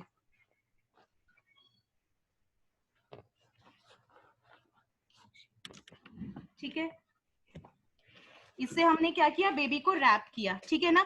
तो हमारा जो पहला स्टेप था क्या था, ड्राई था। ड्राई हमने किया, बेबी नहीं रो रहा है, हमने इमीडिएट क्या करना है, अब हमको कॉर्ड कट करना है। तो ये हमने कॉर्ड कट कर दिया। कॉर्ड कट करने के बाद बच्चे को कहाँ लेके जाना है, वार्मर। मैंने आपको दिखाया था मेरा वार्मर जो है वो यही पास में है, ये है वार्मर जो आपको दिखाया था। और ये स्टेथोस्कोप है जो वार्मर के साथ है, और ये हमारा ऑक्सीजन सिलेंडर है जो हमारे लेबर रूम में, ठीक है। तो हम बेबी को कहाँ लेके आएंगे, वार्मर में। वार्मर में लाए, अब पोजीशन करना है पहले। तो पोजीशन में क्या होगा, बच्चे का सिर, अगर जो भी लेके जाएंगे बच्चे का सिर उसके साइड होना चाहिए। अभी मैं लेके आई हूँ तो बेबी का सिर मेरे साइड है, इस तरह से।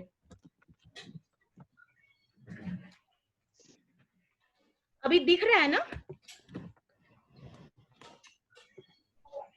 दिख रहा है मैम। हो तो ये बेबी का हेड मेरे साइड है, ठीक है। अब हमको यहाँ पे पोजीशन करना है। तो पोजीशन के लिए हमें क्या चाहिए होता है, शोल्डर रोल चाहिए होता है। तो शोल्डर रोल ये है बच्चे का, इसको हम क्या करेंगे, कंधे के नीचे हमको प्लेस करना है बेबी के, ठीक है। तो हम बेबी के कंधे के नीचे शोल्डर रोल को प्लेस किए। गर्दन के नीचे नहीं करिएगा, क्योंकि बहुत लोग क्या करते हैं, गर्दन के नीचे भी कर लेते हैं। हमने शोल्डर रोल को कंधे के नीचे बच्चे का प्लेस किया। इसके बाद क्या था, पोजीशन हो गया। एस आता है, एस से क्या था, हमारा सक्शन था, बेबी को सक्शन करना है। तो हमारा ये रहा म्यूकस सकर, ठीक है। तो इससे हम क्या करेंगे, पहले मुंह में करना है और उसके बाद में नोज में हमको सक्शन करना है। सक्शन करने के बाद देख रहे हैं, हम ऑब्जर्व कर रहे हैं बेबी मेरा क्राई अभी भी नहीं कर रहा है। तो नेक्स्ट स्टेप में आएंगे, स्टिम्युलेशन, यानी कि बच्चे को सहलाना। तो हमने करवट दिलाया, करवट दिला के हम सहला रहे इस तरह से, ठीक है, यहाँ से पूरे तो उसके पैर तक, ठीक है ना, सहलाए। उसके बाद हम क्या करेंगे, रिपोजिशन करेंगे।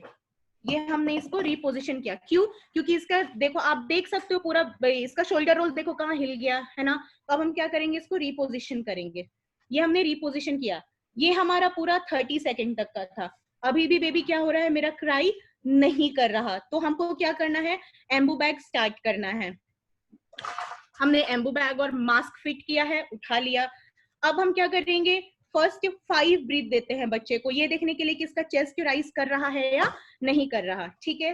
तो हम इसको देंगे। अब एक चीज यहाँ लगाने का, जो हम मास्क लगाते हैं, जो मास्क है वो बेबी का नोज और माउथ इसको अच्छे से कवर करेगा, ठीक है। कहीं से भी एयर लीक नहीं होगा। आप अगर फिट करोगे तो आपको समझ में आ जाएगा कि हाँ एयर लीक हो रहा है, पता चलता है ना, हवा निकलता है तो, और चेस्ट राइज भी नहीं करेगा सही से। अगर नहीं जाएगा तो मास्क फिट नहीं होगा, तो ठीक है। तो हमको क्या करना है, फिट करना है। अब इसको फिट करने के लिए हम सी बना सकते हैं। सी कैसे, तो हमारा ये जो 2 फिंगर है, एक थंब और एक हमारा फिंगर, इंडेक्स फिंगर, हम क्या किए, इसको यहाँ पे लगाए बीच में।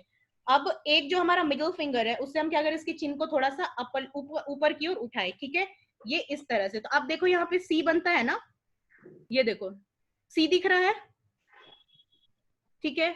तो फिर हमको वैसे ही करना है। तो हमने यहाँ पे डाला, ठीक है। और अब हम क्या करेंगे, देखेंगे, आप देख सकते हो बच्चे का पेट उठ रहा है, दिखा है ना।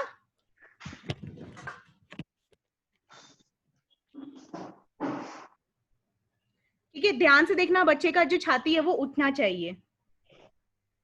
ठीक है, अभी नहीं उठ रहा मतलब कि कहीं गड़बड़ है, तो हमको क्या करना है, चेक करना है। जो 5 ब्रेथ हम दे रहे थे उसी में हमको पता चलता है, आपको बताया था कि अगर दोनों चेस्ट इसके राइज की है, इसका मतलब कि सही है, आपने एम्बू सही किया है, पोजीशनिंग सही की है बच्चे की। और अगर नहीं उठ रहा है, इसका मतलब या तो शोल्डर रोल गलत लगाए हो आप, या फिर आपका प्लेसमेंट मास्क का वो गलत है। तो मास्क प्लेसमेंट के लिए हमेशा ध्यान रखिएगा। और उसके बाद में आप देखो अभी, ठीक है, तो आप देखो अभी उठ रहा है ये, ठीक है ना। ये 5 हमें देना है, 1 2 3 4 5, ठीक है। ये जो दिया मैंने यहाँ सी बनाया था, इस तरह से रखा था और ये चिन को अप किया था, ठीक है। अब ये जब हमने 5 बार दिया, ये उठ रहा था, चेस्ट राइज हो रहा था, तो हमको क्या करना है, एम्बो मास्क को, बैगन मास्क को कंटिन्यू करना है अनदर 30 सेकेंड के लिए। तो हमारा 1 मिनट का गोल्डन टाइम हो जाएगा, ठीक है ना। तो हम इसको कंटिन्यू करेंगे कैसे, जैसे हम काउंट करते हैं, दबाए स्क्वीज 1 2 3, स्क्वीज 2 3, स्क्वीज 2 3, या फिर दबाएं 1 2, दबाएं 1 2, सबका अलग होता है ना। स्क्वीज 2 3 मेरा हो गया, स्क्वीज किए, स्क्वीज 2 3, रिलीज 2 3 में ये वापस अपने पोजीशन में आ जाएगा, दबाए और ये वापस अपने पोजीशन में आ जाएगा, ठीक है। जो दबाए 1 2 बोलते हैं उनके लिए भी सेम, दबाए 1 2 में वापस, दबाए 1 2 में वापस, ऐसे आ जाएगा। क्लियर हो गया। तो अब इतना किया हमने। इसके बाद हमने और क्या देखा था, 30 सेकंड करने के बाद भी अगर बेबी रोता है तो हम ऑब्जर्व करेंगे एंड देन माँ को देंगे। इसके आगे हम लोग देखेंगे कि वेल साइन क्या है, बेबी वेलबीन है या नहीं, उसका आगे हम लोग देखेंगे डेमो के बाद। और अगर अभी हमने देखा कि बेबी अभी भी वैसे ही है, कुछ नहीं रिस्पॉन्ड कर रहा, हम क्या करेंगे, स्टेथो है हमारे पास, हम बच्चे का धड़कन देखेंगे, ठीक है। बच्चे का हम धड़कन देख रहे हैं इससे। तो बच्चे का जो धड़कन है हमें 10 से अगर कम मिलता है, जो हम पहले बताए थे आपको 10 से कम मिलेगा, तो हम क्या करेंगे, यहाँ पे ऑक्सीजन कनेक्ट करेंगे, जो हमारे पास सिलेंडर है यहाँ पे, तो कनेक्ट करके फिर हम क्या करेंगे, एम्बू के थ्रू हम उसको ऑक्सीजन दे रहे हैं। और अगर 10 तक है ठीक है, बेबी क्राई किया 10 तक है तो ठीक है। उसके बाद हमारा जो सर आए हैं वो भी, पीडियाट्रिशियन है वो भी देख रहे हैं, और एडवांस रिसक्सिकेशन के लिए हम उनको ओवर कर देंगे, उनको दे देंगे, ठीक है। यहाँ तक क्लियर है, यहाँ तक किसी को कोई डाउट किसी तरह का?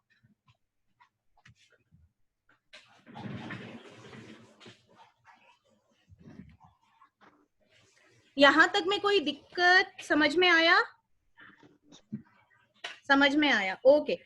तो अब एक चीज और है,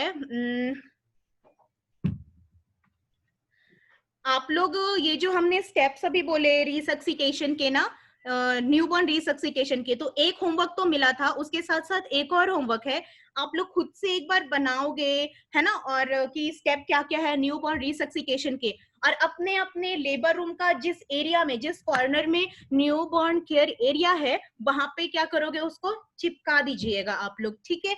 और उसके बाद उसका भी एक फोटो लेके हमें भेजिएगा इको वाले ग्रुप में, ठीक है। 2 होमवर्क है आज के। ये कब तक मिल जाएगा हमें बता दे जल्दी।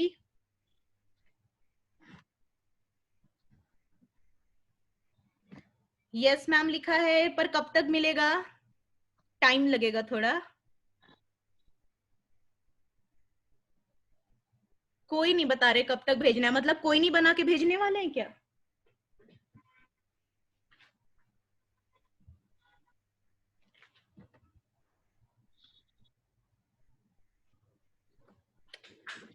ओके तो अभी हम लोग आगे देखेंगे, ठीक है। नील आपके पास 5 मिनट है। हाँ हाँ हाँ, बस ओवर हो जाएगा, थोड़ा सा है।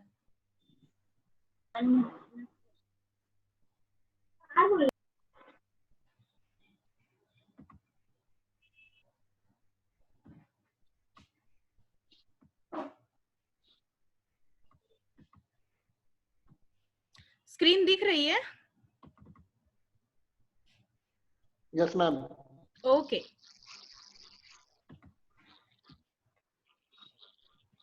तो हमने अभी बात किया था कि बेबी अगर क्राई कर रहा है, अच्छे से सांस ले रहा है अच्छे से, तो उसका क्या क्या साइन होना चाहिए, है ना। तो पहला तो है कि बच्चे का जो रेस्पिरेटरी रेट है वो आप देखोगे वो आपको 40 से 60 ब्रीथ पर मिनट मिलेगा बच्चे का। दूसरा, उसकी छाती जो है इक्वली उठेगी, जो हम लोग बात करते आ रहे हैं। उसके बाद जो ग्रंटिंग आपको नहीं दिखेगा, चेस्ट ग्रंटिंग नहीं होगा, इनड्रॉइंग नहीं होगा, स्किन कलर पिंक दिखेगा उनका, ठीक है। ये साइन है बच्चा अगर अच्छे से सांस ले रहा है तब बच्चे का, ठीक है। अब अगर वो बेबी अच्छे से सांस ले रहा है, ये जो साइन आपको दिखा, तो आप क्या करोगे? ऐसे तो नहीं छोड़ना, हाँ चलो हमने इतना करा दिया, बच्चा तो सांस ले रहा अच्छे से, अब क्या करना, छोड़ना, ऐसे नहीं छोड़ना है ना। उसके बाद भी हमें हमारे कुछ स्टेप्स है, हमारी कुछ रिस्पॉन्सिबिलिटी है। तो क्या है? पहला चीज, माँ को हैंड ओवर करना है, ठीक है। दूसरा चीज, माँ और बच्चे को एक साथ हम कवर कर देंगे, ठीक है। तीसरा चीज, माँ को हम इनिशिएट करेंगे ब्रेस्ट फीडिंग के लिए, ठीक है ना। उसके बाद बहुत इंपॉर्टेंट है, इसलिए माँ को हमको बोलना है, उनके परिजनों को बोलना है कि नहीं, ब्रेस्ट फीड के लिए, ब्रेस्ट फीड में आप लोग भी उनकी मदद करे कराने में, ठीक है। उसके बाद हमें मॉनिटर करते रहना है बच्चे को। तो मॉनिटर में जो वाइटल्स आप लीजिएगा, टेम्परेचर, बच्चे का धड़कन, उसकी ब्रीथ, है ना, हर एक 30-30 मिनट में, हर आधे घंटे में आपको उसकी जांच करनी है, ठीक है। और अब आता है हमारा मैनेजेरियल पर्सपेक्टिव, ये इंपॉर्टेंट है बहुत। जो अवेलेबिलिटी ऑफ रिसोर्सेज होते हैं, जो हम अभी बात कर रहे थे हम लोग अभी, है ना, कि ये सामान होना चाहिए, वो होना चाहिए, ट्रे होना चाहिए। तो जो आप लोग बोले हैं, कुछ लोग आज भेजेंगे हमारे इको ग्रुप में, और कुछ लोग बोल रहे हैं कि कल तक में भेजेंगे, ठीक है। तो वो आप लोग भेजिएगा, वो सारा अवेलेबल होना चाहिए आपके यहाँ। वार्मर काम कर रहा है या नहीं, जो मैंने शुरू में ही बोला था, वो देख लेना आपको कि काम कर रहा है या नहीं। सक्शन मशीन काम कर रहा है या नहीं, आपके ऑक्सीजन सिलेंडर है या नहीं, उसमें ऑक्सीजन है या नहीं, ये देखना, ठीक है। कॉम्पिटेंसी ऑफ प्रोवाइडर्स, आप लोग जो है, आप लोग स्किल्ड होने, हम लोग शुरू में ही बात की है ना कि हम लोग प्रोवाइडर है, तो हमें पता होना चाहिए अगर ऐसा कंडीशन हो रहा है, बच्चे को हमको रिसब्सिटेट करना है, तो कैसे करना चाहिए, हमें वो पता होना है, ठीक है। तो आप लोग भी अपने आप क्या करोगे, इसके लिए क्या कर सकते हैं, हम आपस में ट्रेनिंग कर सकते हैं अपने हॉस्पिटल में, ठीक है। कभी सपोज 5 जन का एक टीम है, 5 जन है, तो किसी कोई एक दिन चुन लो महीना में या हफ्ते में, और उस दिन को वो देगा, बाकी वो ट्रेनिंग देगा, वो बताएगा उसके बारे में, बाकी लोग सुनेंगे। फिर अगला दिन कोई और करेगा, बाकी लोग सुनेंगे। तो इससे क्या होगा, हमारे अंदर का कॉन्फिडेंस लेवल बढ़ेगा, प्लस हमारी नॉलेज भी अच्छी रहेगी, ठीक है। उसके बाद आता है हमारा डिस्प्ले एट प्रॉपर प्लेस, जो अभी हम आपको बोले कि ये होमवर्क दिया आपको कि अपने लेबर रूम और ओटी में जहां भी न्यूबॉर्न केयर एरिया है, वहां पे आपको पोस्टर्स को क्या करना है, लगाना है न्यूबॉर्न रिसक्सिटेशन के पोस्टर को। तो इसकी भी फोटो आप लोग हमें हमारे ग्रुप में भेज दे तो बहुत ही अच्छा होगा। और आखिरी है जो हमारा लिंकेज फॉर रेफरल, जो हमने शुरुआत में ही बात की थी जब हम लोग रेफरल की बात कर रहे थे, कि हमारा जितने भी लिंक्स हैं रेफरल के, जहां हम रेफर कर रहे हैं, तो उसका जो डिटेल है, कॉन्टैक्ट पर्सन का नाम, जिसको आप रेफर कर रहे हो उनका, वो सारा आपकी लेबर रूम में होना चाहिए। उसका डिस्प्ले आप लगा सकते हो, फोटो नर्सिंग स्टेशन पे लगा सकते हैं, फोटो ओटी में लगा सकते हैं, उसका बस लिख के तो वहां चिपकाना है। ये उससे क्या होगा, दूसरों को भी आसानी सुविधा होगी, जो भी शिफ्ट में आएगा, कि अच्छा चलो हाँ यहाँ पे भेजना है करके, ठीक है। तो ये था हमारा आज का न्यूबॉर्न रिसक्सिटेशन का सेशंस। 2 होमवर्क मिले हैं आप लोगों को, ठीक है। क्विज करने से पहले एक खास चीज आप लोगों को बताना चाहेंगे। लास्ट टाइम आपको बोला था सेफ डिलीवरी ऐप डाउनलोड करने के लिए, कितनों ने किया है? जितनों ने किया थम्स अप करें प्लीज, जल्दी से। ओके ओके, बहुत अच्छा, सबने किया है, ठीक है। तो वो आप न्यूबॉर्न रिसक्सिटेशन का आप उसमें भी देख सकते हैं, और उसमें कार्टून वाला तो वीडियो सब है ना, आप लोग देखे ही होंगे, तो वो आप उसमें भी देख सकते हो। और उसमें क्वेश्चंस भी आते हैं, आप एक खत्म करोगे तो कुछ कुछ क्वेश्चंस हैं, तो वो भी आप अटेम्प्ट कर सकते हैं, ठीक है ना। बहुत अच्छा लगा जान के आप सबने डाउनलोड किया। यूज कितनों ने किया डाउनलोड करने के बाद? हम सब करिए। अच्छा, कुछ जो अभी उठाए थे डाउनलोड किया है, उन लोगों ने यूज नहीं किया, चलिए अब करिएगा, ठीक है। अब यूज भी करेंगे उसको, ठीक है ना। तो अब आते हैं हमारा पोस्ट सेशन क्विज में। पोस्ट सेशन क्विज अब तो बता दो, सबको ही बता सकते हो। अब आपके पास 2 तरीका है बताने का। पहला, आप अनम्यूट करके भी बोल सकते हैं। दूसरा, आप चैट बॉक्स में लिख दो, ठीक है। आते हैं हमारे पहले सवाल पे। न्यूबॉर्न रिसक्सिटेशन ट्रेया किट यानी एनबीआर ट्रेया किट में मास्क कितने होने चाहिए? 2 एक 0 नंबर, 0 नंबर और 1 नंबर। ठीक है, बहुत अच्छा। तो तो 2 मास्क होने चाहिए, 0 और 1 साइज का होना चाहिए। ठीक है, बहुत अच्छा सबने आंसर दिया। आते हैं दूसरे क्वेश्चन में। हम लोग जो बच्चे को इमीडिएट जन्म, जब बेबी डिलीवर होता है ना, तो जन्म के बाद हम बच्चे को कहाँ रखेंगे? अगर किसी को हिंदी में नहीं समझ आ रहा है, आप लोग प्लीज बोल दीजिए, तो मराठी में भी उसको ट्रांसलेट कर दिया जाएगा। Mother's abdomen. Okay,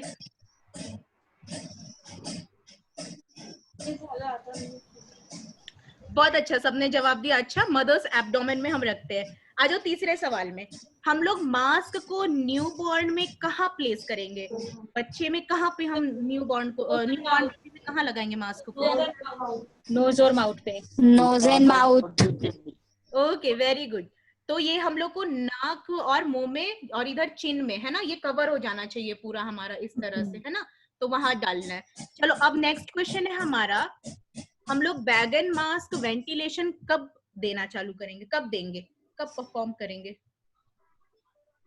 baby cry नहीं करता है तो within 30 second. Within 30 seconds baby cry नहीं करता है तो।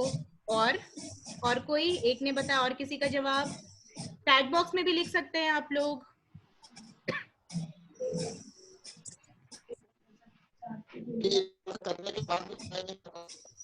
ठीक है, ओके, थैंक यू। तो अगर बेबी क्राई नहीं कर रहा आफ्टर PSSR, यानी कि हमारा जो 30 सेकंड वाला था, 30 सेकंड तक बच्चा नहीं रोया, है ना, उसके बाद वेंटिलेशन हमारा रिक्वायर है। ठीक है, बहुत अच्छा। अब हमको इसको, अब आप लोग अपने अपने स्क्रीन पे देखिए, ये 1 से 7 तक कुछ लिखे हुए हैं, इसको करेक्ट ऑर्डर में डालना है। ठीक है, पहला है बेबी को वार्मर में रखेंगे, दूसरा है बेबी को ड्राई करेंगे, तीसरा सक्शन है, फिर कॉर्ड को कट करना है, स्टिम्युलेशन है, उसके बाद पोजीशन है, फिर रिपोजिशन है। इसको जल्दी से सीक्वेंस में डालिए। आप चैट में भी चैट में भी लिख सकते हैं, चैट बॉक्स में। First dry the baby, Cut the cord. Second cut the cord, The baby in warmer. हाँ, फोर्थ क्या होगा? Position, position.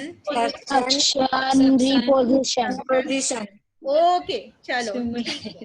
सबने बहुत अच्छा जवाब दिया, सब कोई ताली बजाओ एक दूसरे के लिए। ठीक है, चलिए, thank you so much Akash. Thank you very much. अभी चैट बॉक्स में हमने फीडबैक लिंक दिया है। आज का सेशन आपको कैसा लगा उसका फीडबैक हमें जरूर दीजिए। हमारा अगला सेशन 25 सितंबर को फ्राइडे को होगा, उसका एक दिन पहले आपको लिंक आएगा। ये सेशन हमने रिकॉर्ड किया। Thank you very much for joining us today. Have a nice day. Bye bye, take care. Very nice.